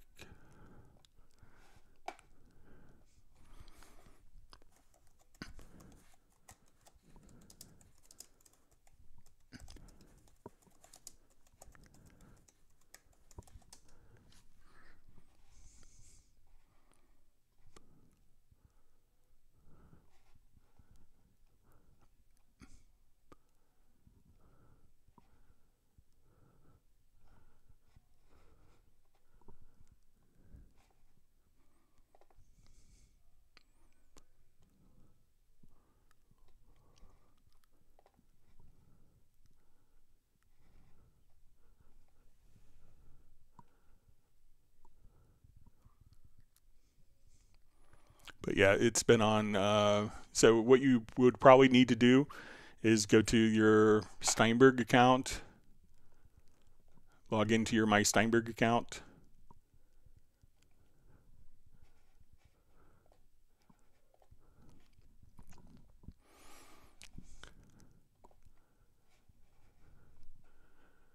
And then you'll see vouchers. So look over here in your vouchers. And then you should probably see your Hallyan Symphonic Orchestra. So that's been over on Steinberg licensing for a while. So you could basically transition it from eLicenser to the Steinberg licensing.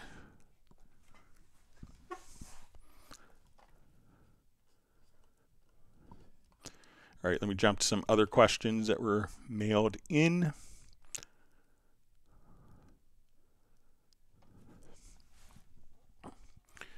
All right, let me just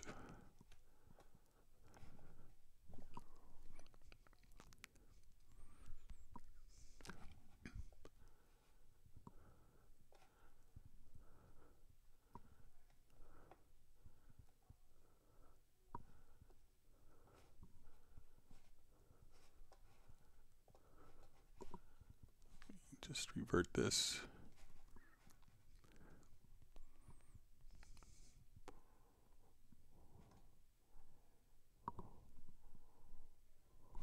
Oh, wrong project, sorry. Okay, so the first question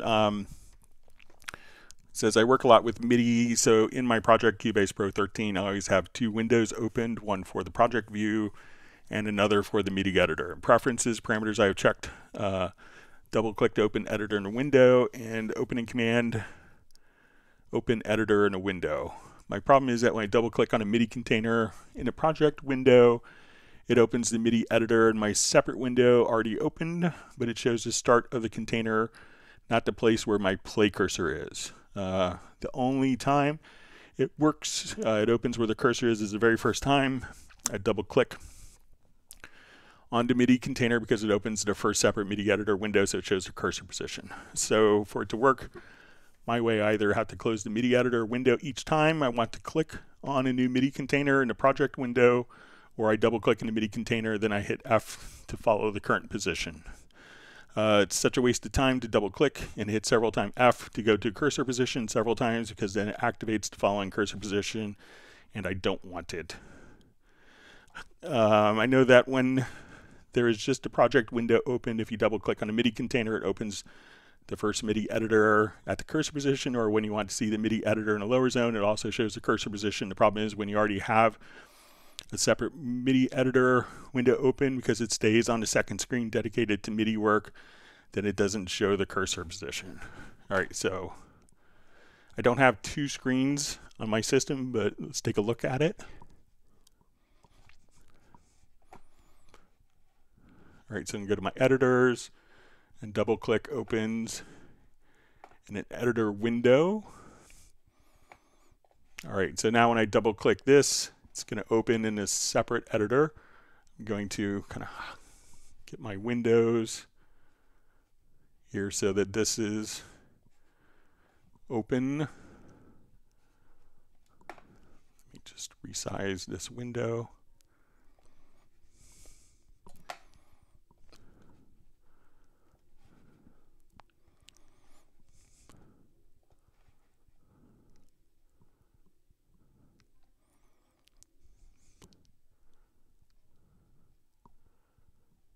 Okay.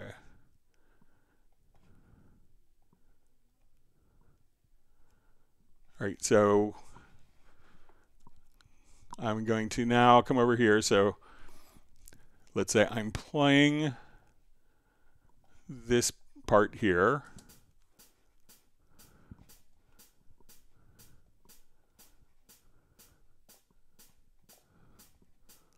Let me enable the track.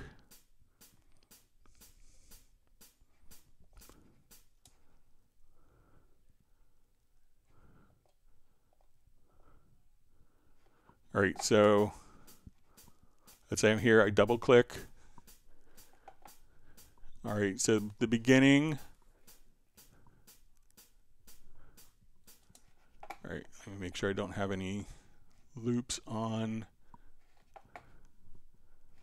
I'll stop the click track. Now let me just revert the project here.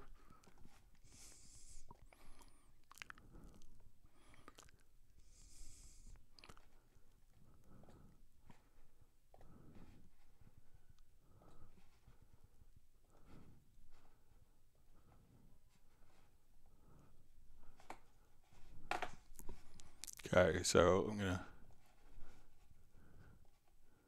shrink the size of this window.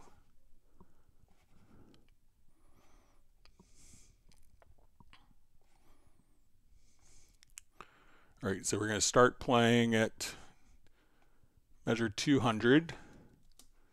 I double click to measure 200.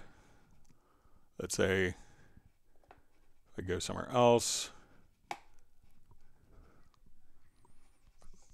And let me just duplicate this track.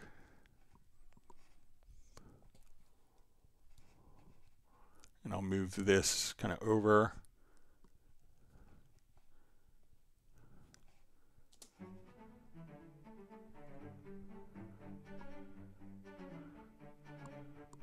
All right, so if I come over here,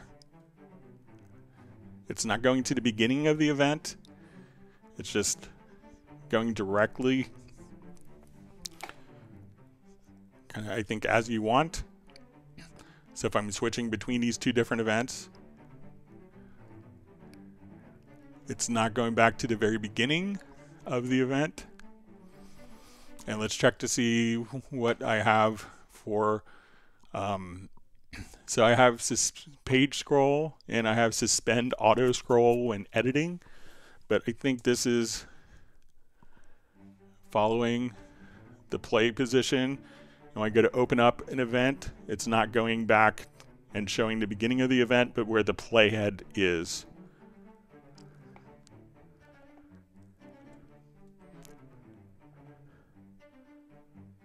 So I think that's kind of working as you described, but let me know if I did something differently.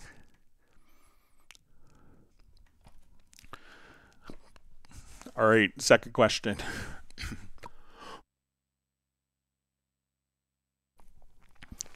How to have a shortcut to open the VST parameters, the audio treatment from the project window. I'd like to know how to quickly open the so-called Cubase VST parameters on a MIDI track, not the one for the MIDI parameters. The little E in the upper right-hand corner of the inspector window on the left of the project window. I'd like to open up the second E in the middle of the inspector window, the one that opens the EQ and inserts of the routing from MIDI instruments. I've attached a picture to show you. Thing is, I use VE Pro 7 and not direct MIDI instruments in Cubase. I always have to click manually on that E to add an insert to my audio routing for the MIDI I'm working on, or I have to go to the mix console where the audios from VEP Pro come in and add inserts from there. So I think, so let's say I think I have a MIDI track here. So let's say we have my pad shop here.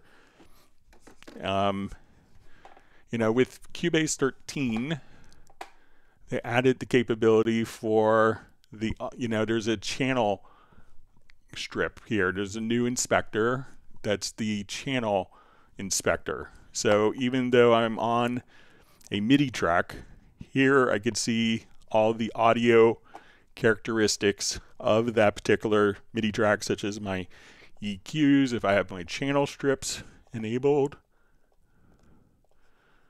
I could just come here, and this is the audio path for this selected MIDI instrument.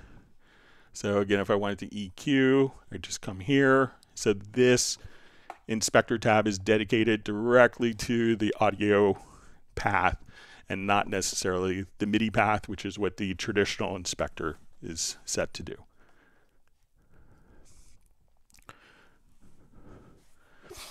All right, so we have says third question, how to have two persons work on the same Cubase session. I have a question for future improvements. My brother and I work on the same projects all the time, and I'd like to know if there could be a way in the future to be able to work both at the same time in the same project. Let's say a main project is open and one person is working on a strings part of the project, and the other person is working on the drums. When you work on a string part, you'd see the drum part moving and being created. Today, we just have to export a MIDI track and import it into the other person's project, but it's difficult if there are 10 tracks to import with insert plugins on each track. So this is a feature that's inside of Nuendo, so it's not a Cubase feature.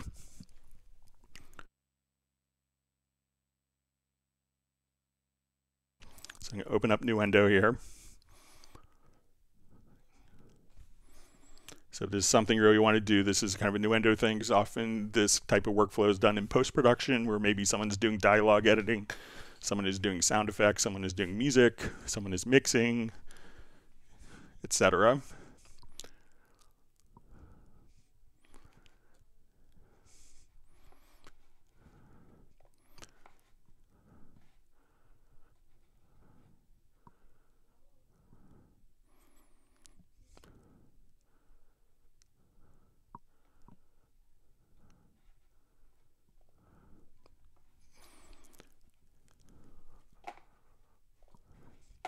All right, so in Nuendo, what you have the option to do is a network collaboration. So we go to the network, we could set up a project sharing permissions. So this could work over a local area network or a wide area network. And you could choose to share the project. And the administrator could now come over here and basically assign different users to different tracks, and they could be updated. Those edits could be kind of flown in, or the person could say, okay, I just want to now download all of the changes and edits that someone's been working on. I finished my little bit. Let me download all the latest changes, and you could do that. So that is kind of a Nuendo specific feature. So if that's something you really want to do, maybe consider jumping up to Nuendo.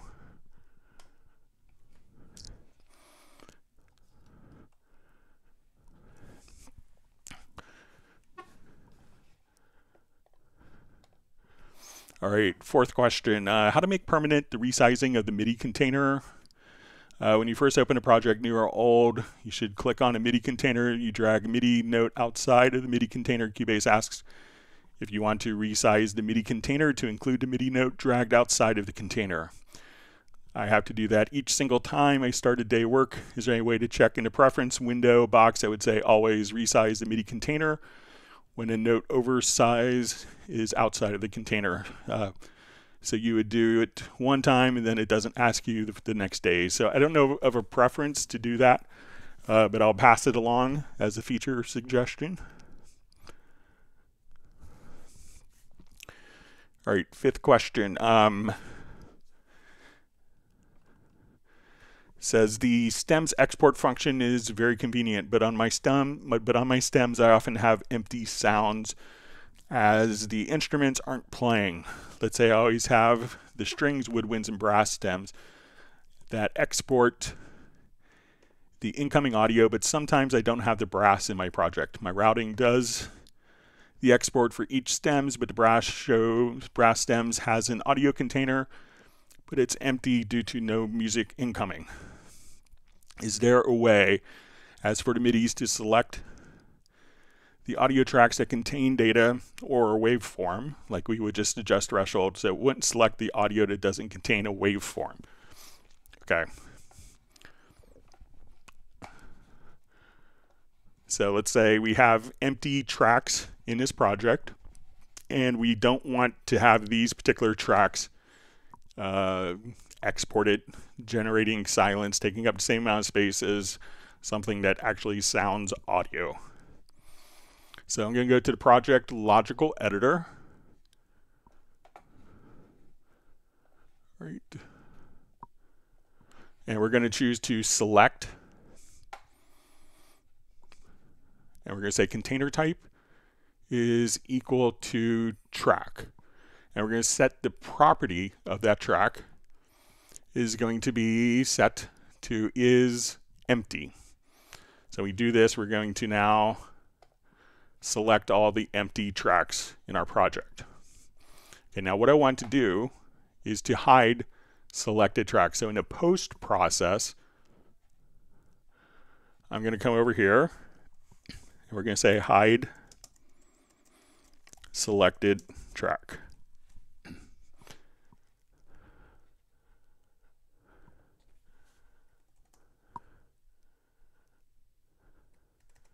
right, let me just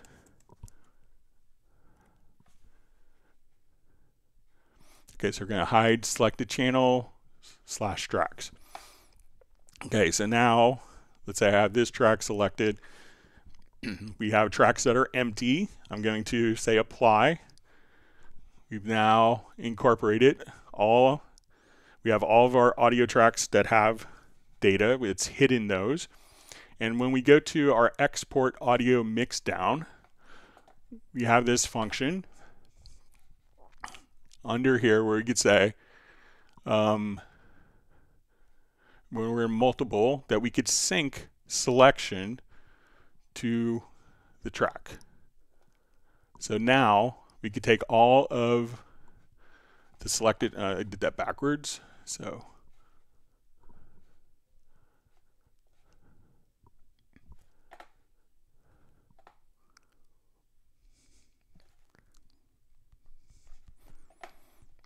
let me just try it one more time. All right, so let's go to my visibility.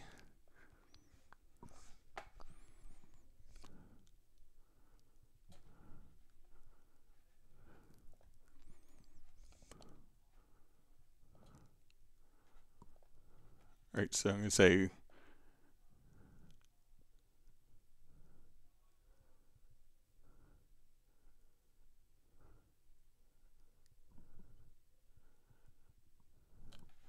all right, so let's say if I do this, we're going to say if they're not empty to select them.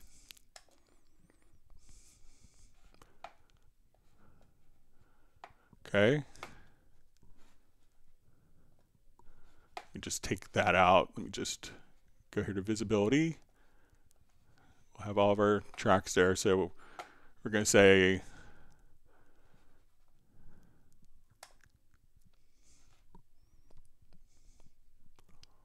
okay, so these are the tracks that have data. Now when we go to our export audio mixdown, we could just choose to sync, and that would only show the particular tracks that have data on it. So try that.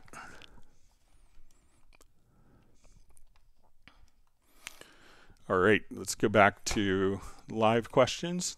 And you can always send questions in advance to clubcubase@steinberg.de.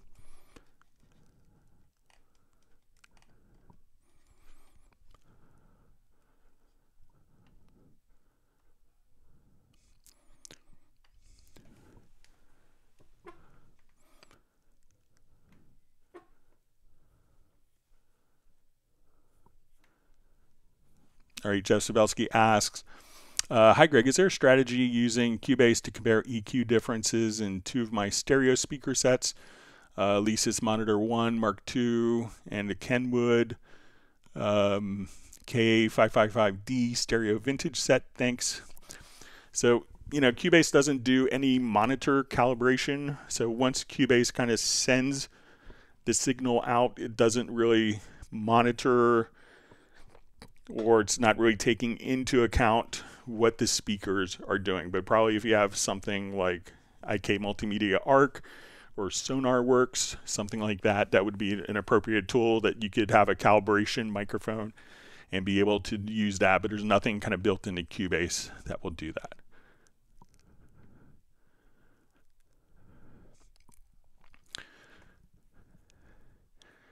All right, so you see Michael Teens, please walk through how to back up or archive a project.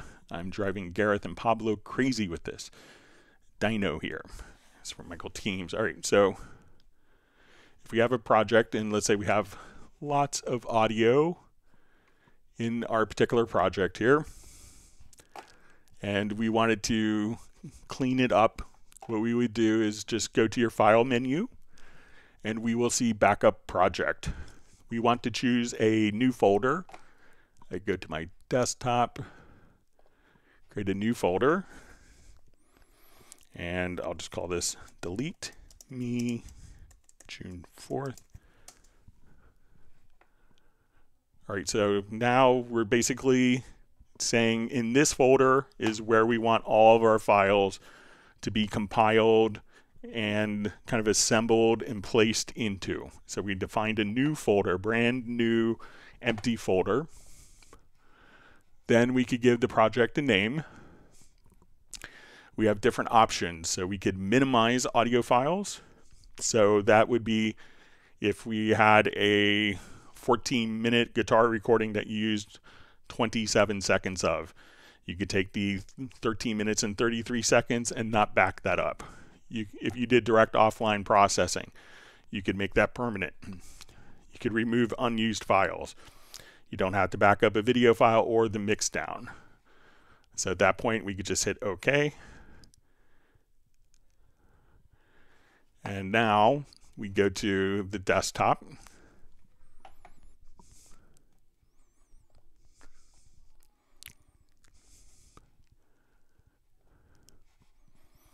And we will see the project folder, all the audio files that were used, and this is all a brand new folder. And then you could share that on WeTransfer or whatever sharing service you need to.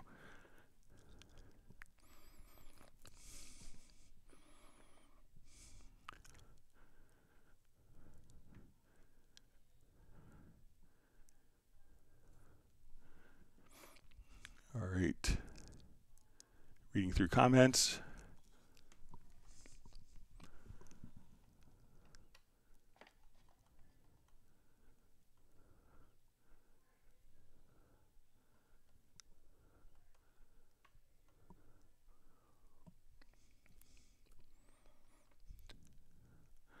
All right, so we see from Jeff Sabelski says, does Nuendo 11 do that too? I assume this is with the network collaboration. So yes, I think it came in Nuendo 3.2.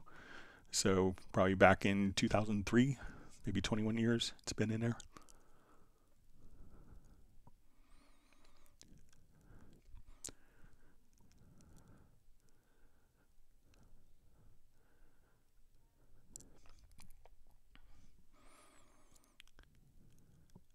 Okay, Michael Teams wants people to whack the like button. Jeff Sabelski says he's smasher number 44.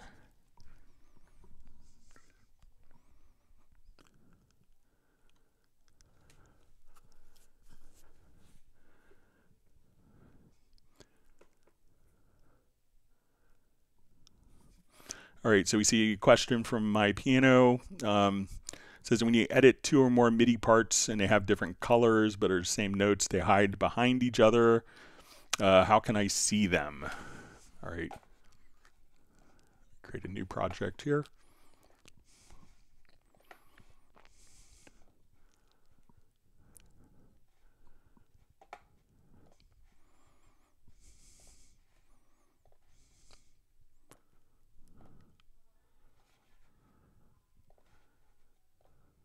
Okay, so I'll just record simultaneously to both.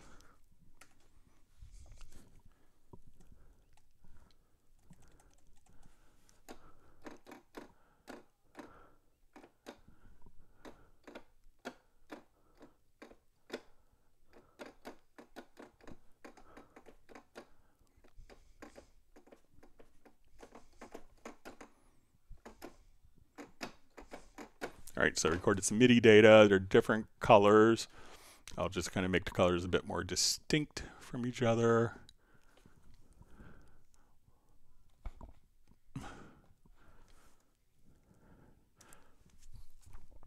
All right, let me just change that preference.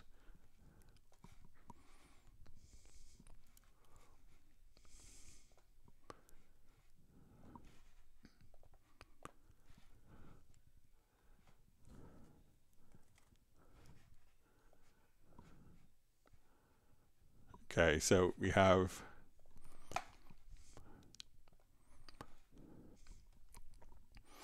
all right, so if we're kind of editing both of these, so I'm going to choose the colors based on the part.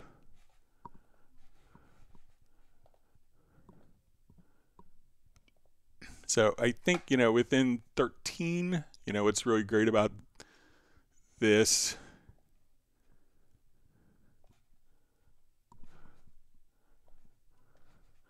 that you could just kind of select the particular color, the event just at the top. So if you kind of come here and you choose to have the tracks, the track view right there, then you could just easily say, okay, I want that event or this event, and you could just switch, and you could also just kind of switch right here between the two events. And that way you could only edit the particular event that is active. So let me know if that's helpful.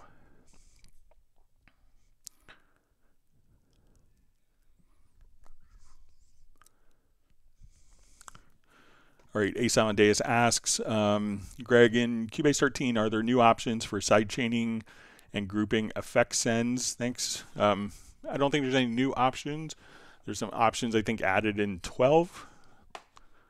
But let's say if we have multiple effect sends,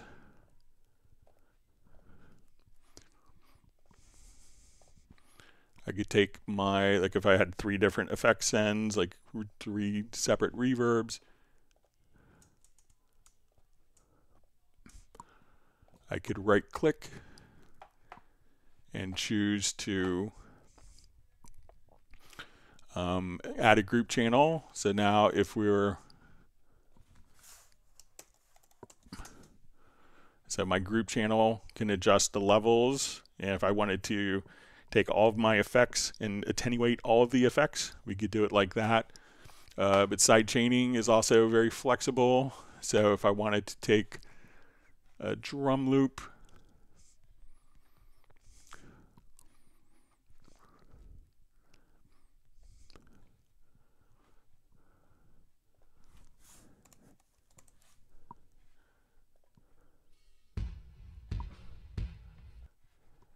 just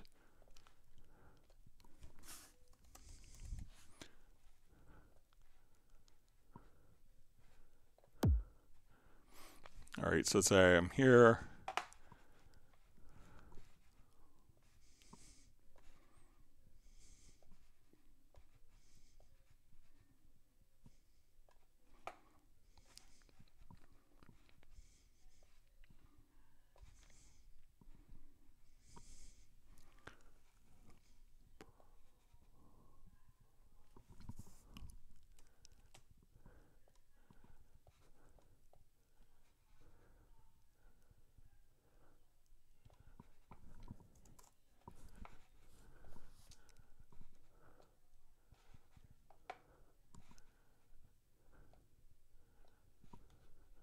All right, just to get this lined up correctly.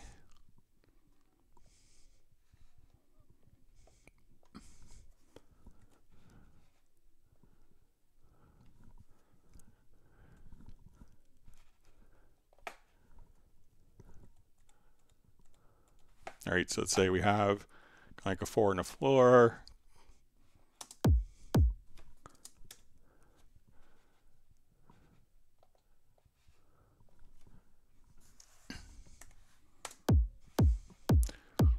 And then if I had like a bass part, and just make sure I'm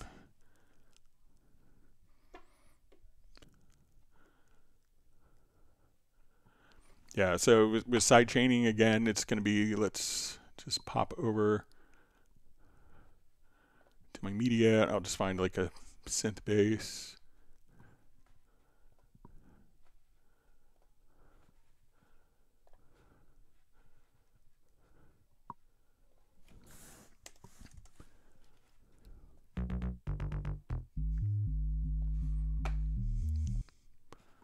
All right, so if we wanted to sidechain this, we could just at this point, one thing that made it a little easier in 13. So I will come here, let's go to an insert, we'll put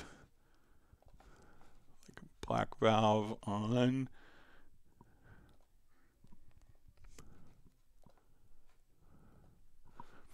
All right, so now as we do this,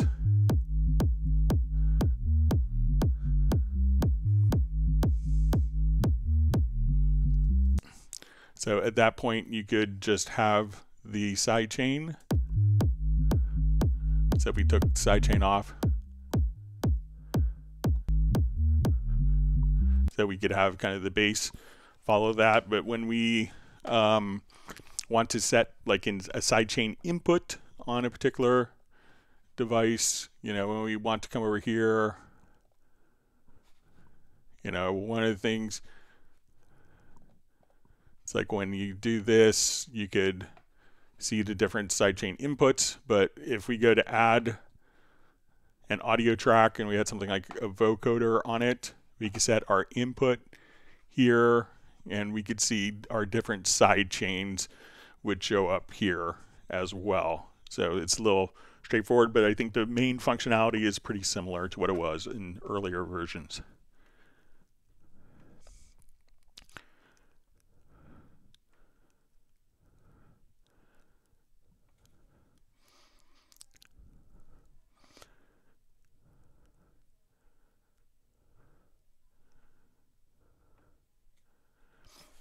All right.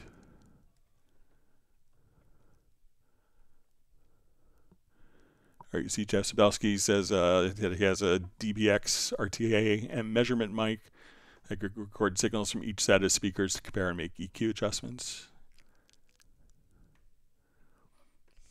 All right, John Costigan just says, hello, Greg. I was trying to use Simon Phillips brush kits at a very slow tempo. I managed to produce weird artifacts. Is there something obvious I messed up? You know, so sometimes some of the, you know, it might be that when you're doing with brushes, that sometimes the brushes are going to be very fast tempos. So it could be, I'll add an instrument. Let's get to the Simon Phillips brushes.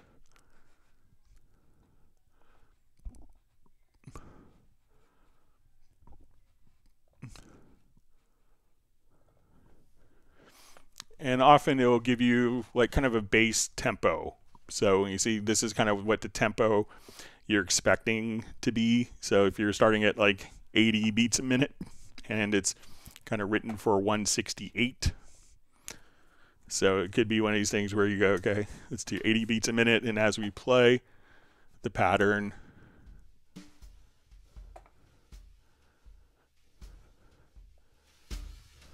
you know, or let's say I will do even slower.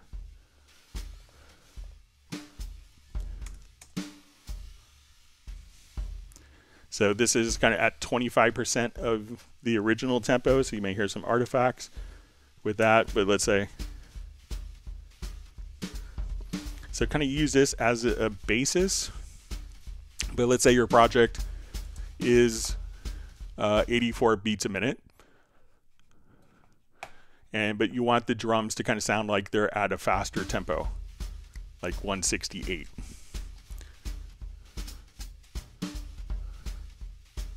All right, so I'm going to take these files and we'll come over to our Groove Agent Kit. I'm going to drag this over. So say we're going to start this at measure 17. And there's even, I think, a MIDI logical editor preset that you could use. So let's come over here. Open up the MIDI logical editor. I think it's like double or half time. So I'm going to type in double tempo.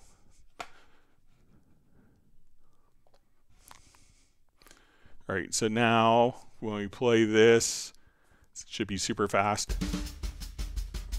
So now, let's say I was playing at double tempo, I'm going to set my tempo here to half. And now we can play back at 84. And you could experiment with that, but always kind of look just to get a just an idea, excuse me, of what the original tempo is here. And that will give you kind of a ballpark starting off. So you might have to kind of scroll over just a little bit, but check that out.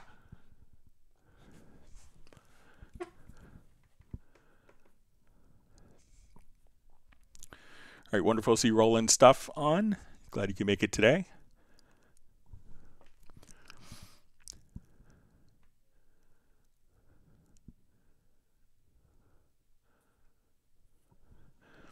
All right, so we see from Val, can I do a key command for changing a button on a plugin that's in the control room? So I don't think it's a key command, but we could do it with, I think, the generic remote. Let's try with the MIDI remote. So we'll come over here to Inserts. All right, so I want to take this. I'm going to say pick up for MIDI remote mapping. I'm going to move the knob, click Apply Mapping. So while it's not a key command, you can use like a MIDI remote. So let's open up the plugin here.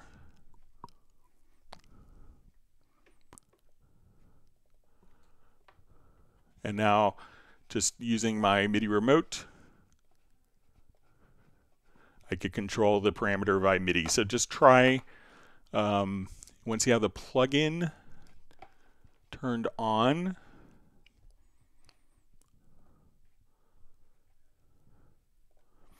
at this point, right click, pick up for MIDI remote mapping, and then you could, have a toggle button, turn a function on, or adjust the parameters from your MIDI remote. So let me know if that makes sense, Val.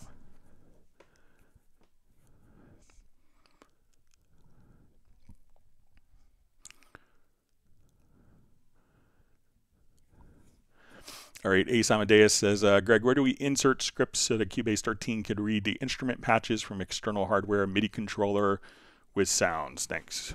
All right, so let's take a look. I think you're on Mac. So we'll come over here. Let's go to Finder. You'll hold down the Alt or Option key and go to Library. And then I think we want to go to Preferences.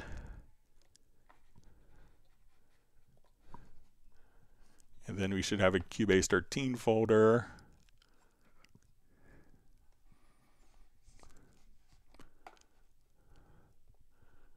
And then I think there will be a Presets folder.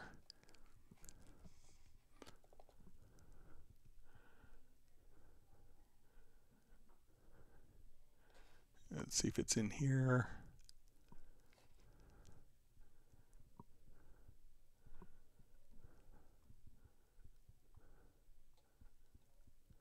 Let's see if it's...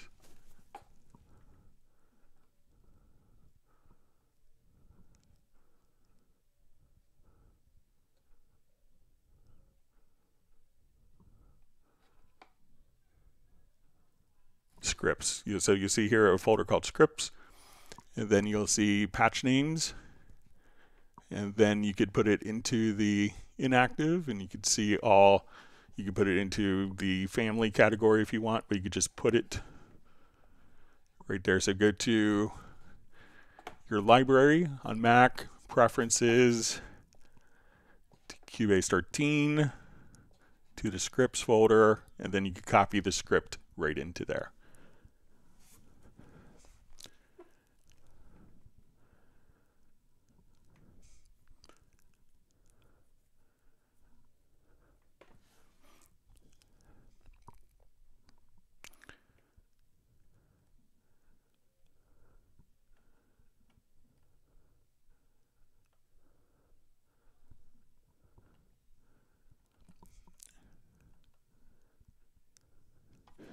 Okay, so we see from my piano, it says my recent projects are in Tempests with immersive, maybe templates with immersive ambisonic setup. If I upgraded Pro 12 to 13 with these projects, keep the ambisonic configuration.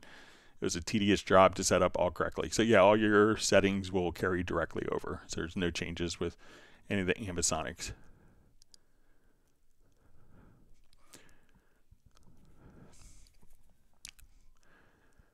All right, so we see from Just Nice Music, how to make one song change tempo in the middle of playing. Example from 120 to 70 after some time and back to 120. Okay, so we're going to place like your audio tracks on an audio event in musical mode. So we'll come over here.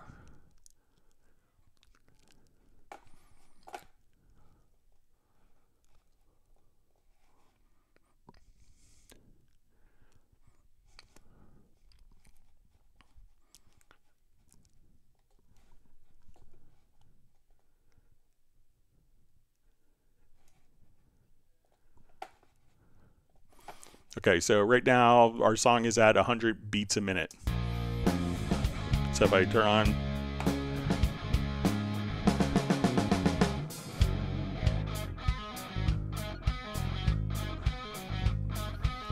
so if we have like our click track turned on,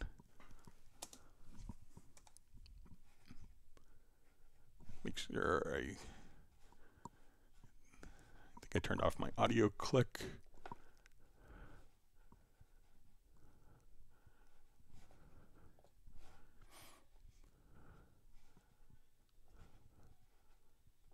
Okay.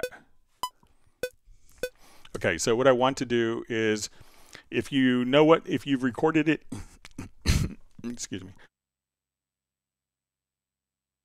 If you recorded it into Cubase, it's automatically going to be tempo stamped based on the tempo that you recorded. So, you know, try to record roughly at the tempo.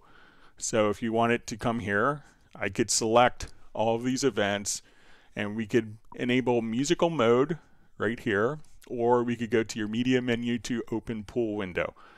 And here we could assign a tempo, kind of our origin tempo, and then we could take all of our tracks here and place it into musical mode. So once we've done this, what we can do now is we'll say, okay, let's take our tempo. I'm going to add a tempo track.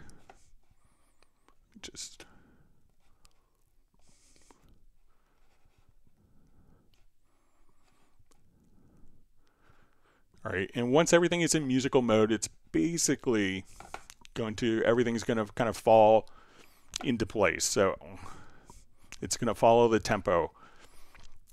So let's say at this point, we're going to be at 100 beats a minute.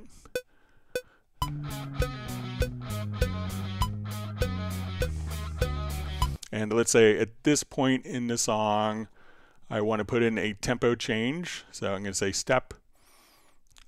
We'll see like this little kind of hidden window that's important if you want to do step or ramp. So I can say at measure 23, we want to put in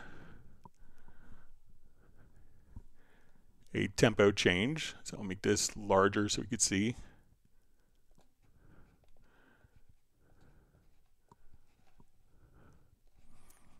So we're going to activate the tempo track here. That would help.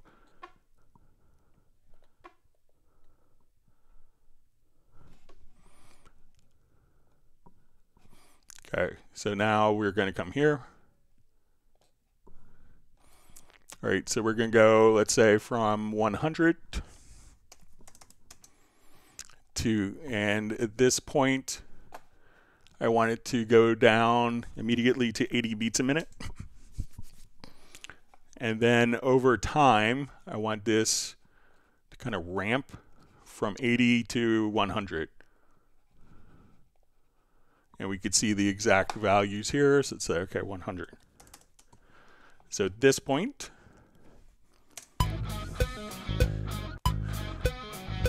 so we're at 100 beats a minute.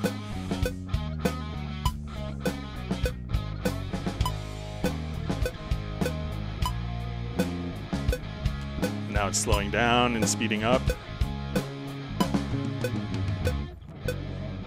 And we're right back to our original tempo.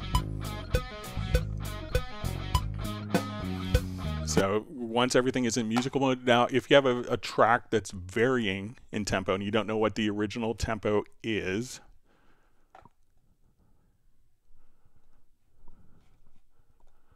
we'll show you how to do that. So if you have a multi-track project, you don't know what the tempo is,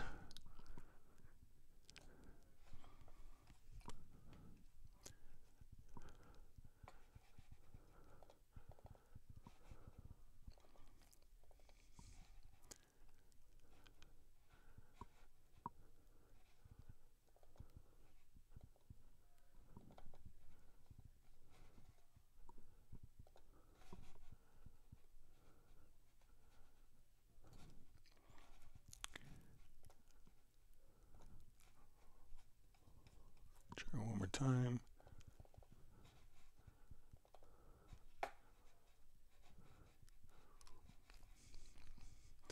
So it could be that a lot of times you may not know what the tempo is of your project, or the project is varying tempo. So let's say we listen to this.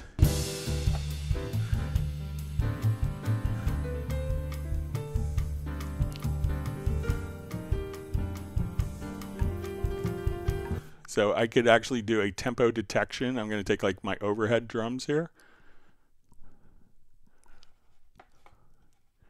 And at this point, we're going to go to your project menu and do tempo detection. So now when we listen to it, and I turn my metronome on,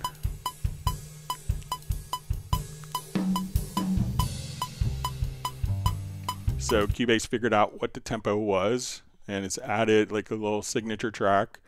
So I'm going to tell it where it is, do 4/4.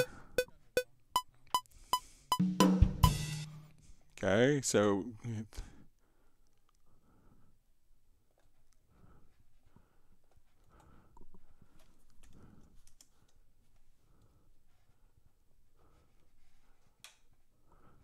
okay, we'll listen to it.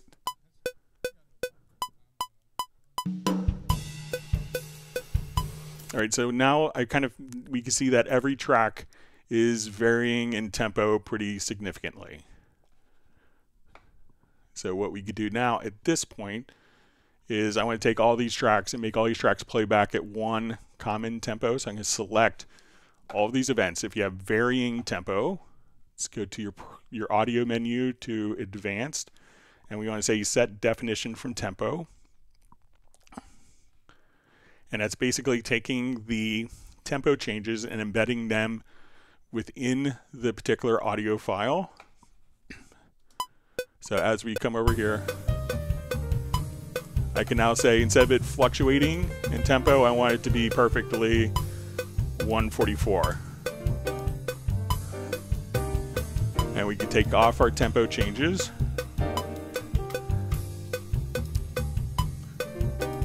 So you see the original tempo, I could have it play back. I could choose to say, okay, let's ramp the tempo up.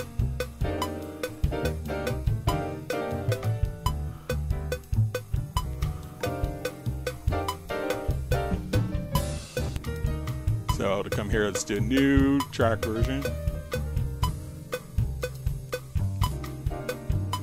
And we could change the tempo, and it will speed up.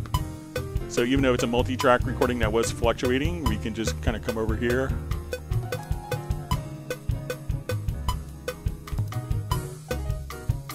have it speed way up here, and all the tracks will just follow just like that. So a couple approaches.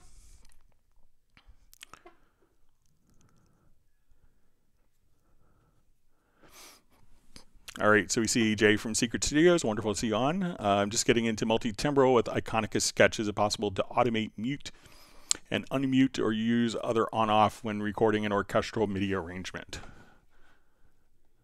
Yeah, so let's go ahead. I think you just automate within the plugin.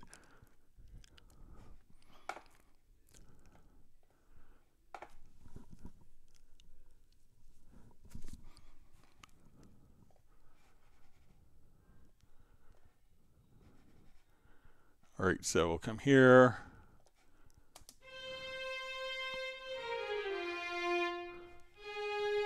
So I'm just going to click right automation.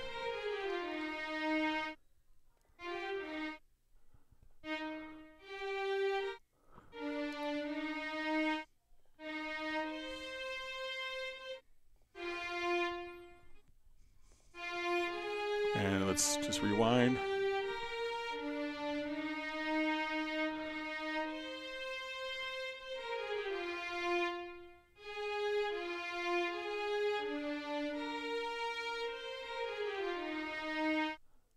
And there's our mute automation that we just wrote in a minute ago.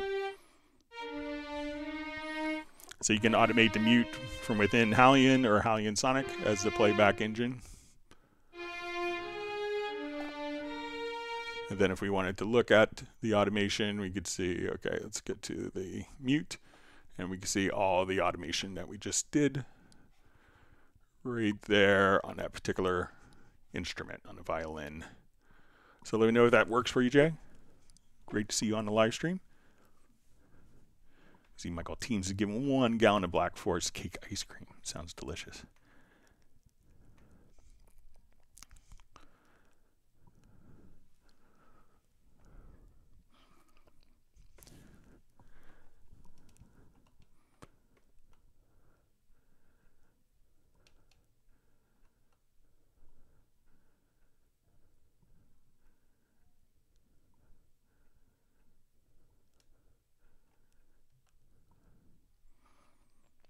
See, Michael Pierce has done projects in 11.4.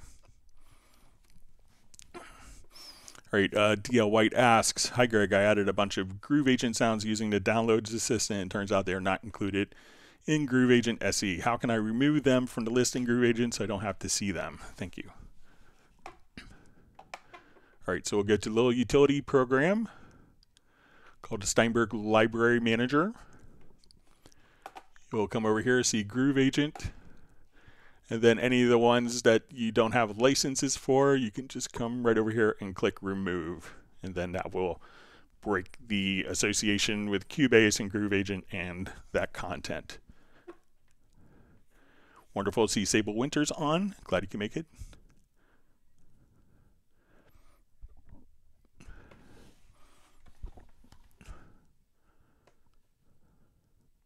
Everyone's happy that Sable's on.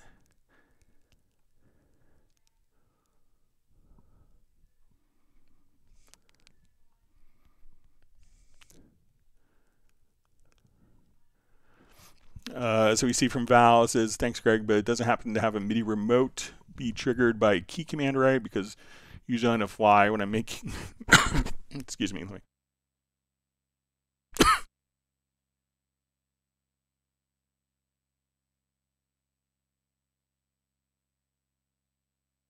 all right, so you just see from Val, it doesn't happen to have a MIDI remote be triggered by a key command array, because usually I'm on the fly when making music, so I don't think that there's a key command function for that. But a MIDI remote I think is a pretty good solution. But I don't know of a way of doing a key command for that to turn off a parameter on and off in a plugin in the control room.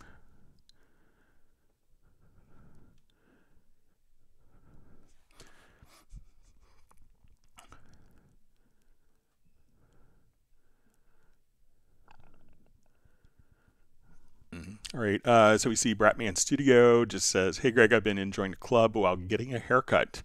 Nice to be able to take you wherever I go. All right, Roland Stuff asks, hi Greg, is it possible to change the note pitches in a Groove Agent pattern which has notes, so not just percussion sounds, example D minor chord in Ambush of Tigers and Laser Beams? Okay, let's take a look.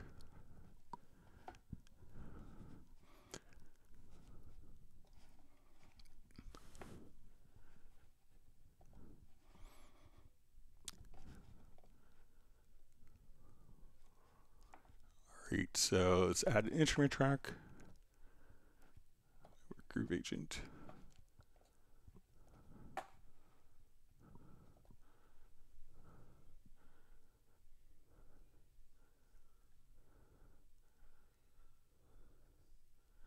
Let me just make sure I have the right kit.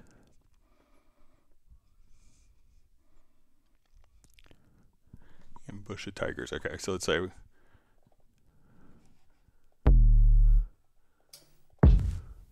all right, so let's say if we're here,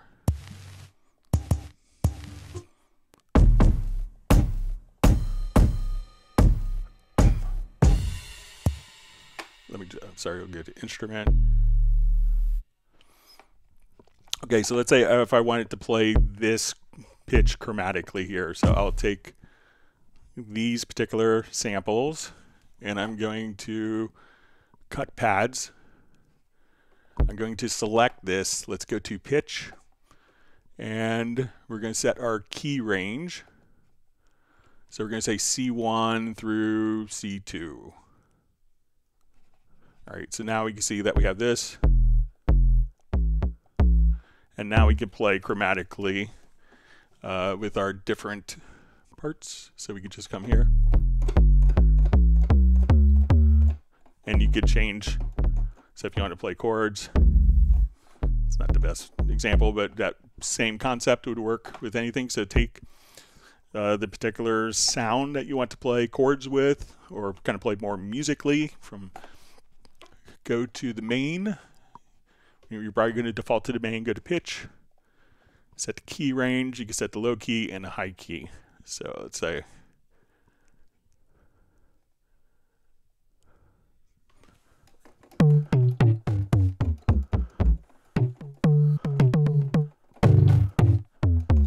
and then you can play chromatically, like with more tonal characteristics as you need it.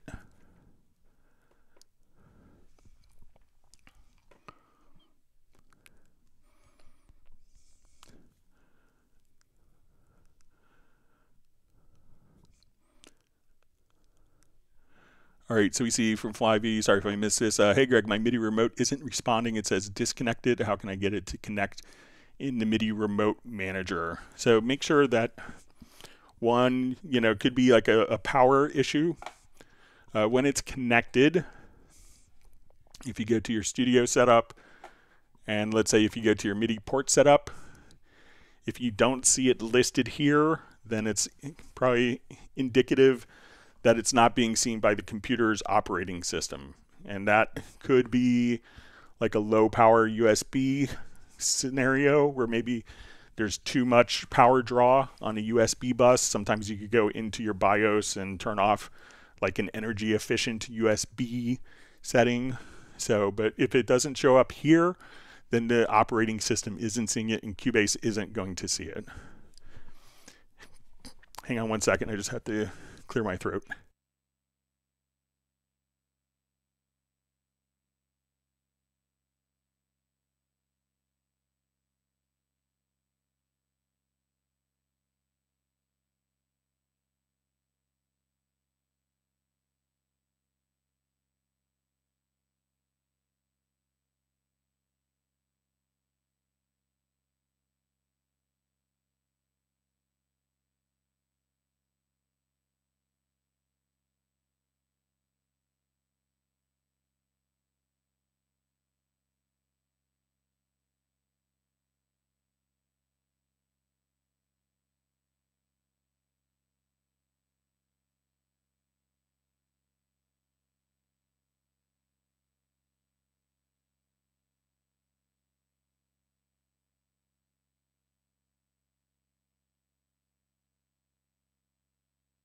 All right, sorry about that. Let's go to the next question.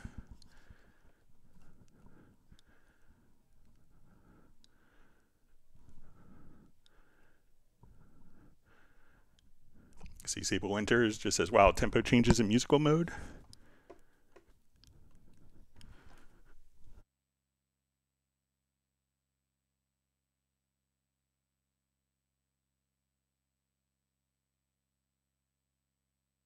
All right, so see question, I have a particular problem with the chord pads. I use the piano keyboard layout, 2 pads on top, 3 pads on top, and so on. All right, so it says, but for me, the C1 does not respond to the C1 pad, but on the G. All right, let me take a look.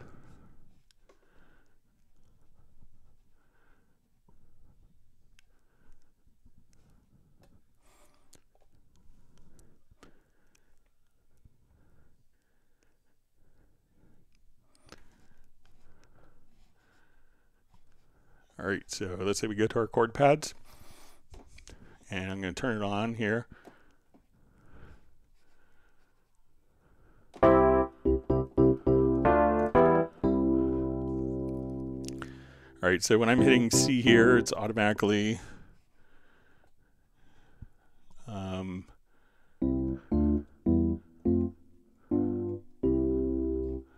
it's matching.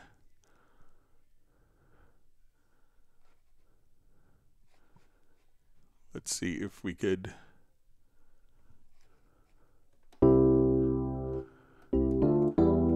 All right, so one thing to check. All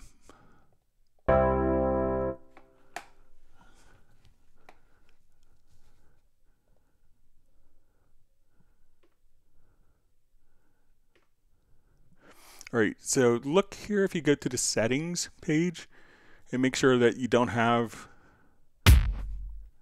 sorry about that, make sure that this is set to the start note to C.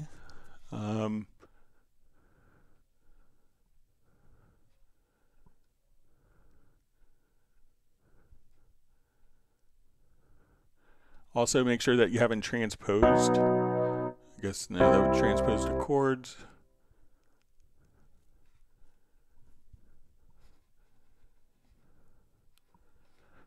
But see, also, if you look at this, like as soon as this is turned on, and we have a track record enabled, so see if this bottom note is aligned here. So let me know.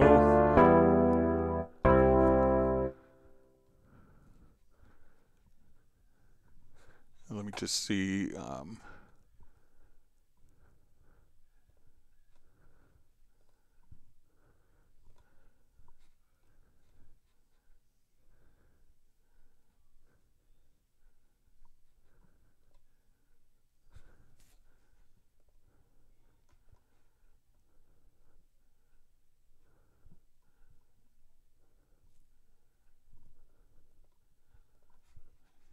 Yeah, but see, so if we go to like the little setup window here, there's a pad's remote range. So again, click on this little MIDI setup icon and make sure that this is set to C1 as well. But let me know if you see that this is showing as C1 and that's making sense. But if we click here, let's say if we start playing from, so we should see if I have that set to G1.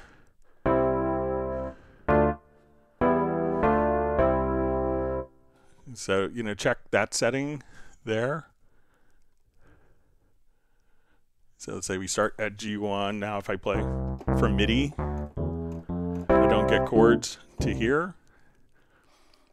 So check to make sure that this didn't get adjusted to C1.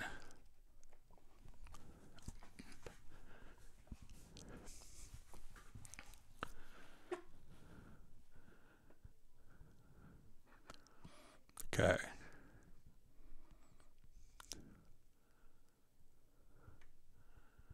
All right, so we see from Daniel Waugh says the D is on A. That's very irritating, remarkable. Only the pads are not right. The keyboard below is congruent with the piano keyboard. Do you have a solution? So, you know, just because, you know, if I come here, I trigger a C, but everything is set to, like the first chord here is set to D. This MIDI note is just a trigger. It's not necessarily going to play that chord in C if that's what you're expecting. So these are just trigger notes for chords, and each chord progression, you know, may not be harmonically linked to the trigger note.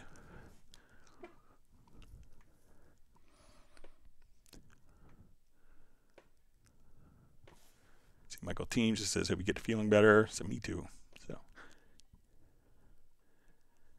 So Uno Momento is resting for a concert tomorrow.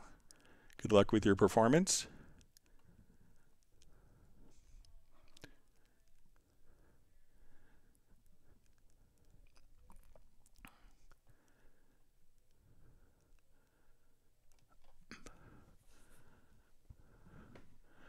All right, so we see from Jonathan McPherson.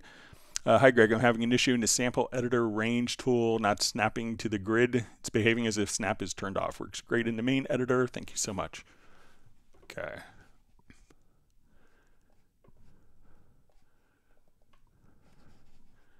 Okay, so let's say if we come over here to the range. All right, so if we select cover range, so the snap could be a little, like, try to make sure you see like this little grid, excuse me.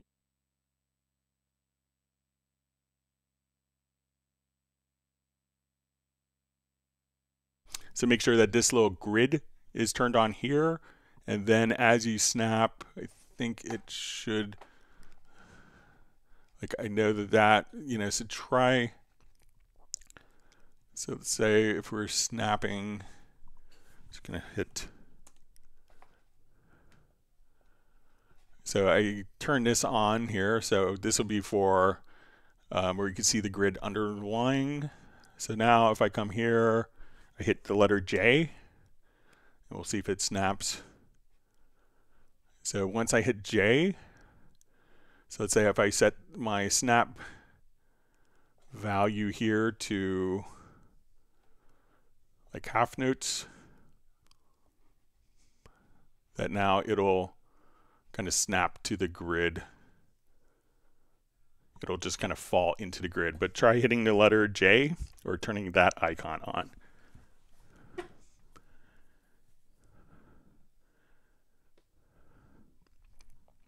See, Jeff Sabelski has a new phone with Dolby Atmos on it. All right, so we see Daniel Waugh says, thank you, Greg, I got it. It was a MIDI remote control.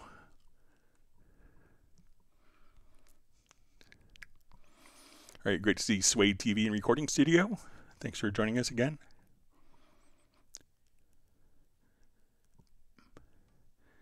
See, Garrett says, whack the like and make Greg get better. All right, we'll see if there's any more questions that come up.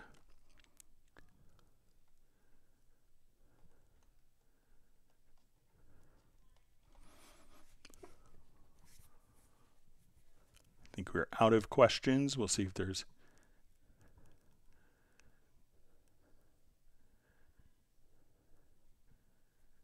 You could please just ask questions. It's fine. Don't worry about me.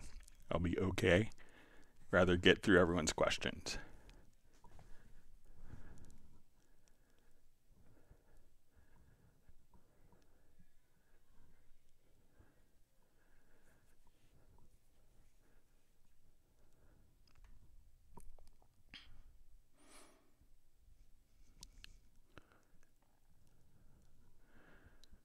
All right, let's see if there's any more questions sneak in.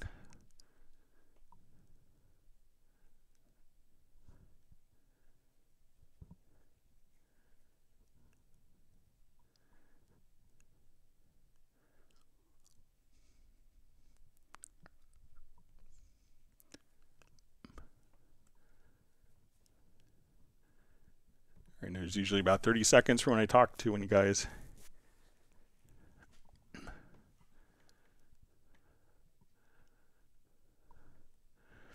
Okay, so we have development of a void. On a drum track instrument, when I activate outputs, the main track and the first output track share the same name. Is there a way to change it?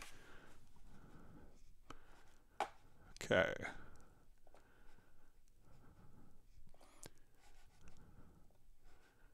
I'll come over here.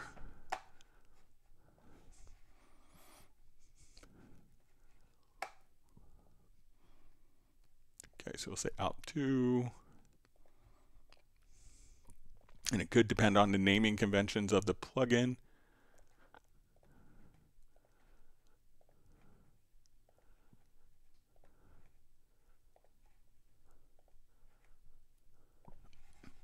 All right, so now we're going to come over here. Let's go to the Groove Agent Kit.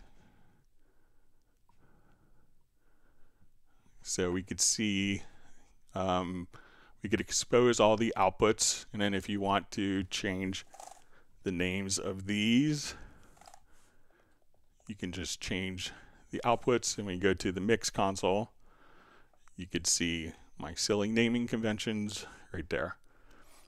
So let me know if that's helpful.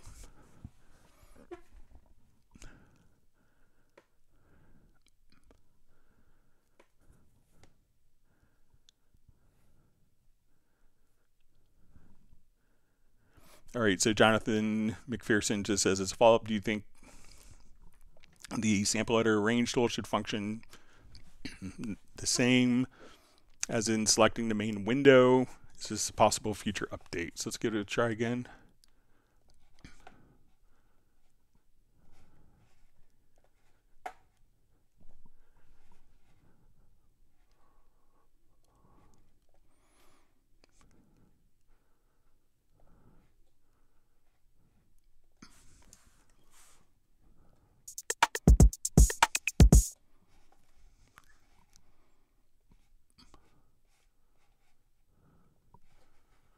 Okay, so let's turn on.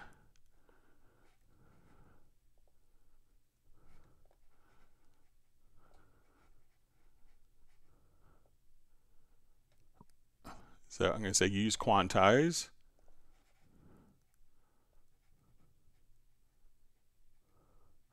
So as you do this, it is snapping.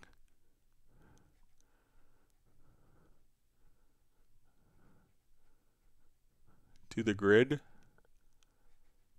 So if I always want it to be right on the downbeat, so as we do this, we can see that that is going to snap to the grid. And then I think that there's some other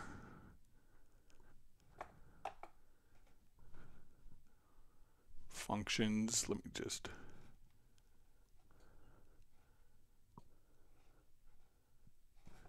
But if we, as we work with the, so as we do this, so a lot of times in the sample editor, you may not want it to snap to the grid, you know, snap because you're doing based on the sample. But as we come right over here, that's definitely kind of snapping to the grid.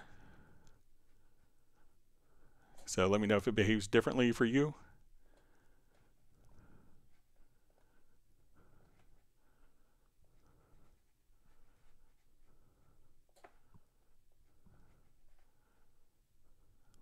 So if I want to take this, and it's definitely snapping right to the grid. So let me know if it works differently for you, Jonathan.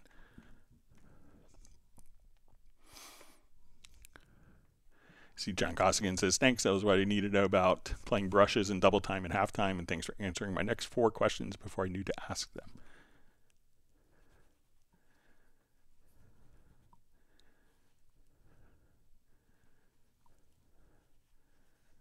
Okay, so we see Jonathan McPherson says, got it. Thank you, Greg. I had a different snap value on.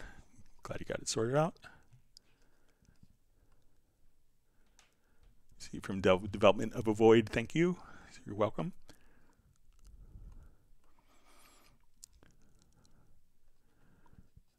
All right, we'll see if there's more questions that come in. And please don't hold back questions because I have a little bit of a cold. Gareth is liking his ice cream flavor from Michael Teams.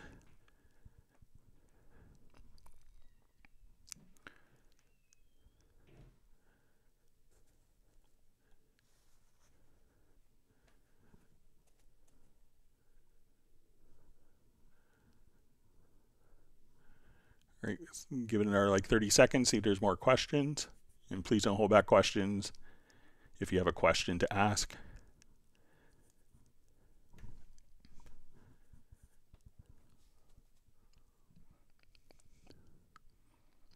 All right, give it just a little more time, usually about 20-30 seconds from when I talk.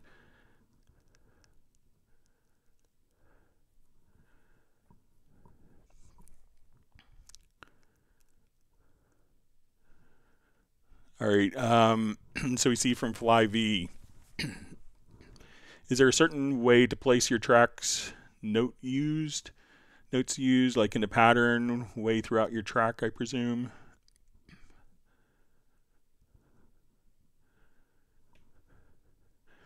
So I'm not sure if I understand the question fully, so I'm not sure. Yeah, so, you know, if we have notes, let's say we come over, let's see if,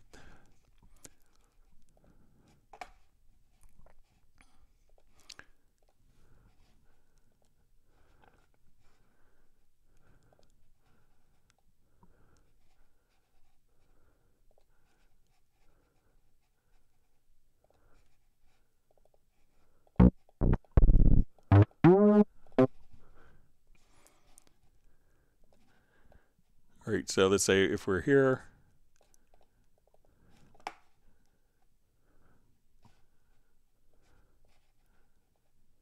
and we'll set my quantize, let's say to half notes. I'll just do a quick step entry.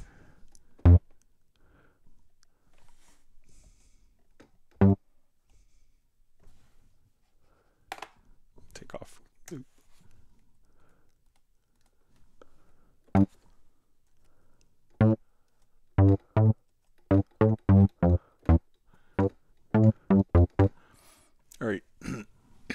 So is there a certain way to place your tracks note used, like in a pattern way throughout your tracks? So often, music is going to be a series of patterns. So whether it's going to be, Baroque music, jazz music, blues, rock, hip hop, there are kind of definitive patterns. So, and once you kind of have a pattern here, we could just kind of drag it out. But let me know if I'm totally misunderstanding the question.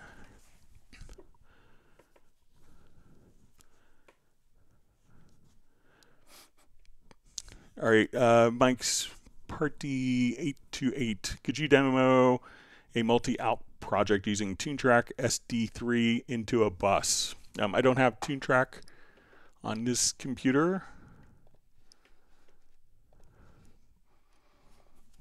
but I'll show you a Groove Agent, and concept should be similar.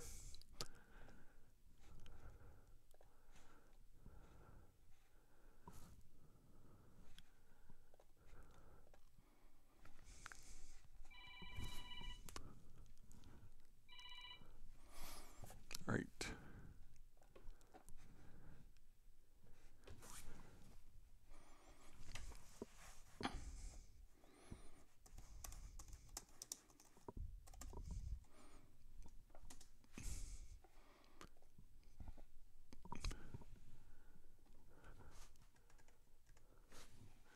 Okay.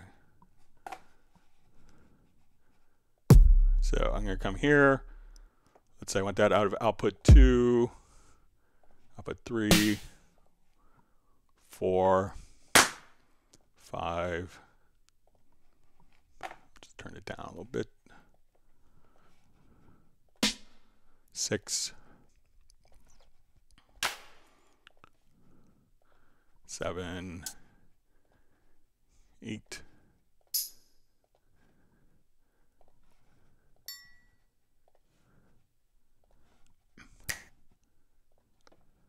11, so we'll just do 16 outs here.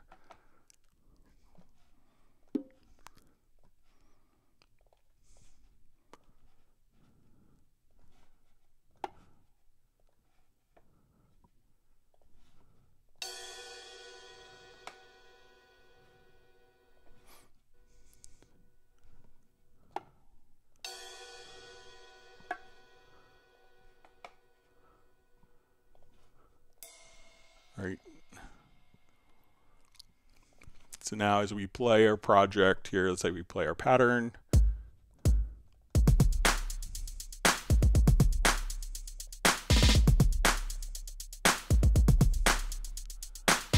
All right, so I'm going to change my tempo down here.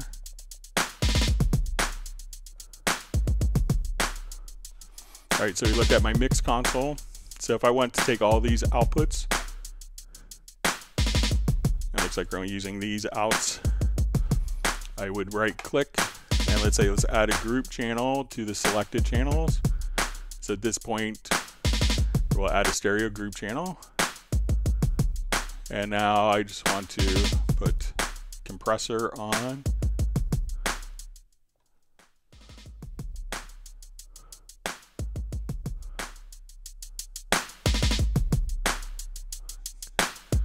And we'll come over here, let's put a little envelope shaper.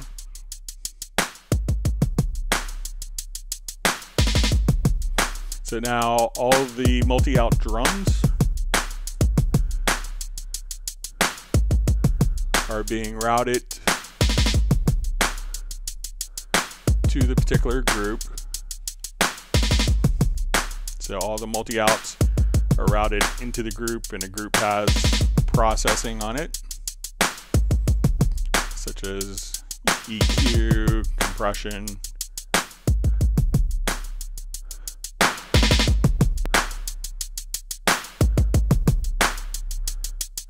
So I'm sure it'd be like the routing inside of Superior Drummer would be similar. So, but you should be able to do the same type of thing.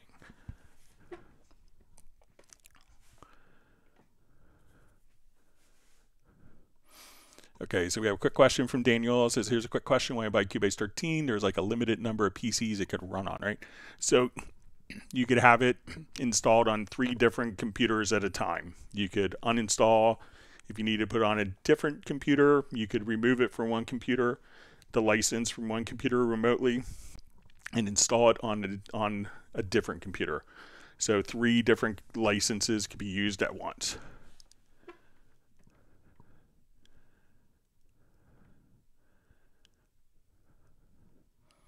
And you would just do that through your My Steinberg account.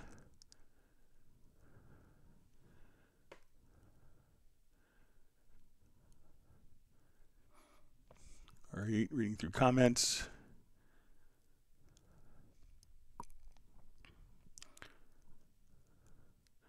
So we see Mike's Party 828 says, so great to watch you put together, helps a lot. And he says, yes, I got it. All right, so we'll see if there's any more questions that sneak in.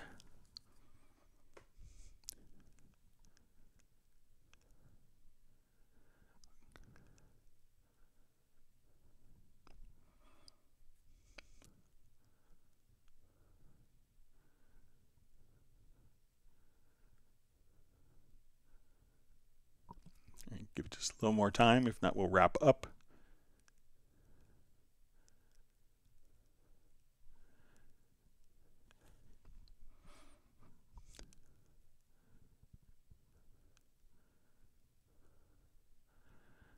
All right, so you see Daniel says, oh, cool. Don't have to worry about reformatting too often. Thank you, man. And Daniel's looking for the summer sale.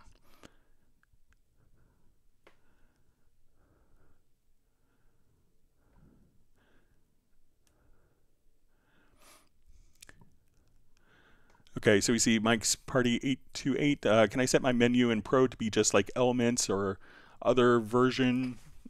So Nuendo has the capability of turning off different menu functions, but Cubase doesn't. We haven't had many people that want to turn off features in Cubase Pro to match it with Cubase Elements. So it's just going to show all of the features that are available in Cubase Pro. So there is no way to make it look just like Elements.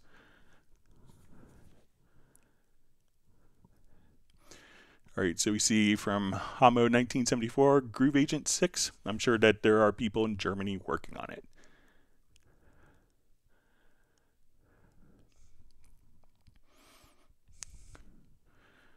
All right.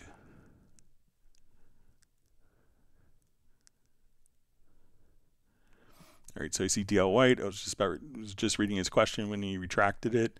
So make sure, again, maybe DL White, if you want to paste the kit that you're mentioning. So let's say if I have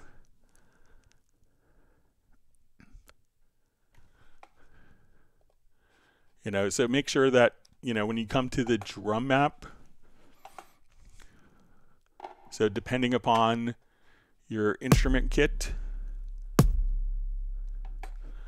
that you could come over, make sure that you're not using for the drum map like a GM map. And make sure that you're actually coming here and you're creating the drum map from the instrument. So now when you come, we can just then all the MIDI mapping should work kind of as expected.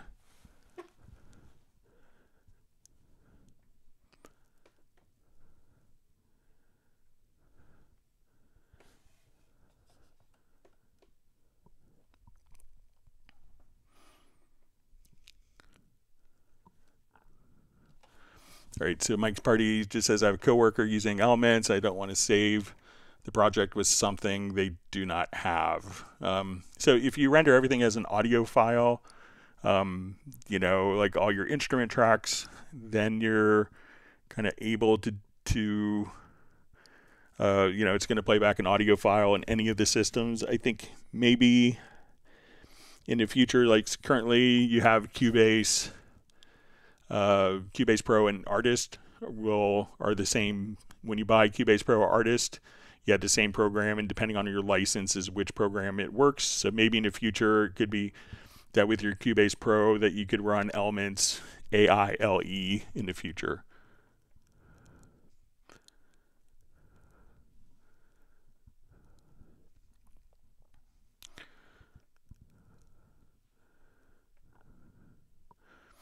Okay, so we see from DL White, what would make the drum editor play a different sound than Groove Agent SE on my MIDI keyboard? C1 plays snare instead of kick. It happened to itself while playing. All right, so let's...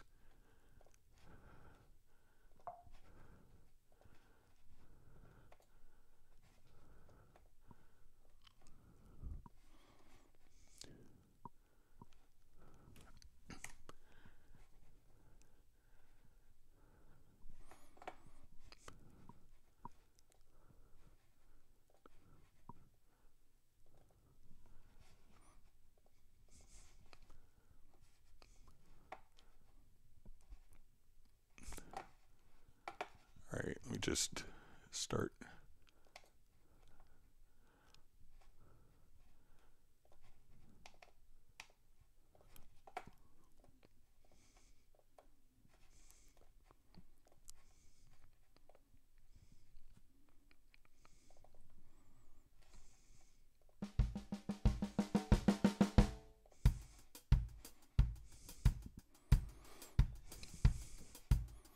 All right, so let's say if I'm here and I want to play my sounds.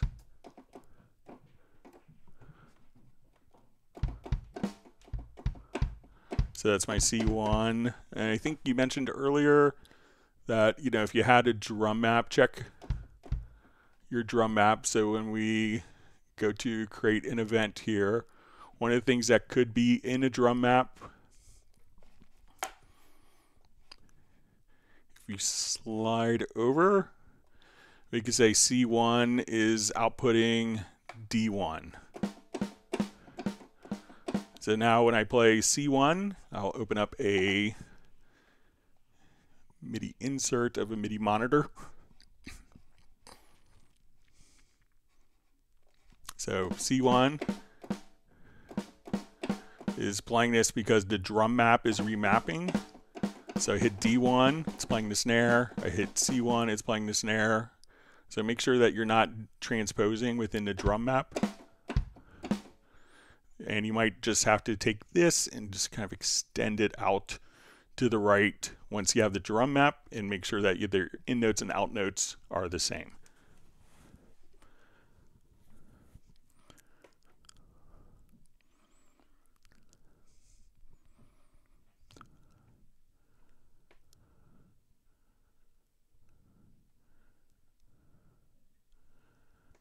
All right, Daniel asks, can I send you a song for review and specific advice? I won't bother you.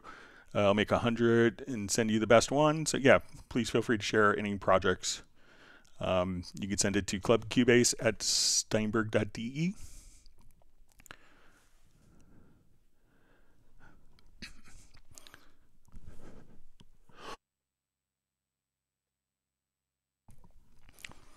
See Sable, excuse me.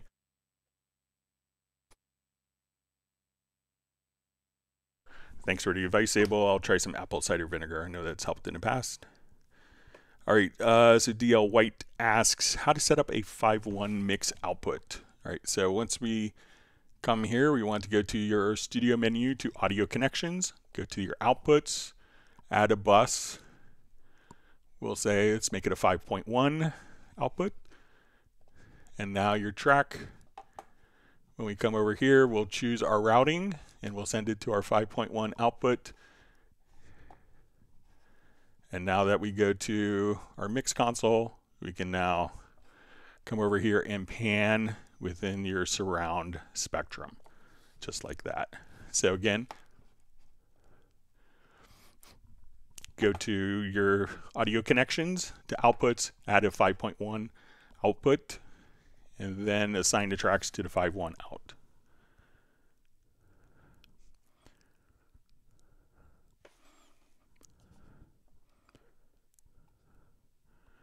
All right, let's see if there's any more questions.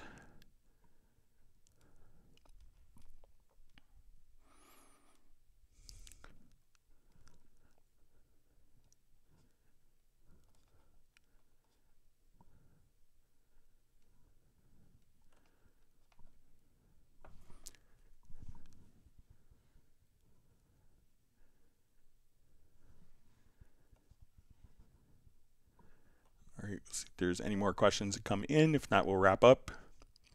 Thanks everyone for all your wonderful questions. I hope everyone's learned a new tip or trick. Sorry if my voice was rough today. Hopefully it'll be normal for Friday.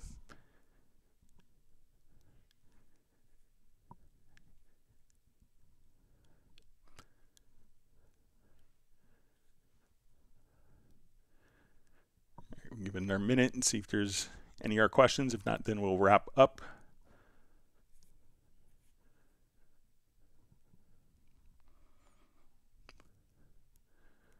Thank you for wishing me a fast recovery, Gareth.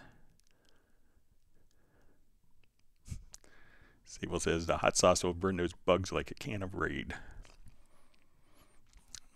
That sounds like he grew up in Texas.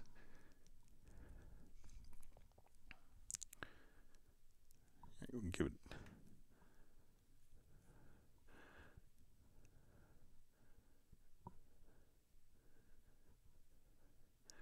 Daniel says I should try some bacon and vodka.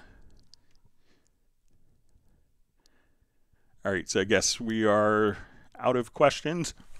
Thank you so much for all the wonderful questions. We'll see everyone back on Friday. And starting at 1 p.m. U.S. Eastern Time, you can always send questions in advance to clubcubase@steinberg.de. And we'll see everyone back on Friday. Thank you so much. Goodbye.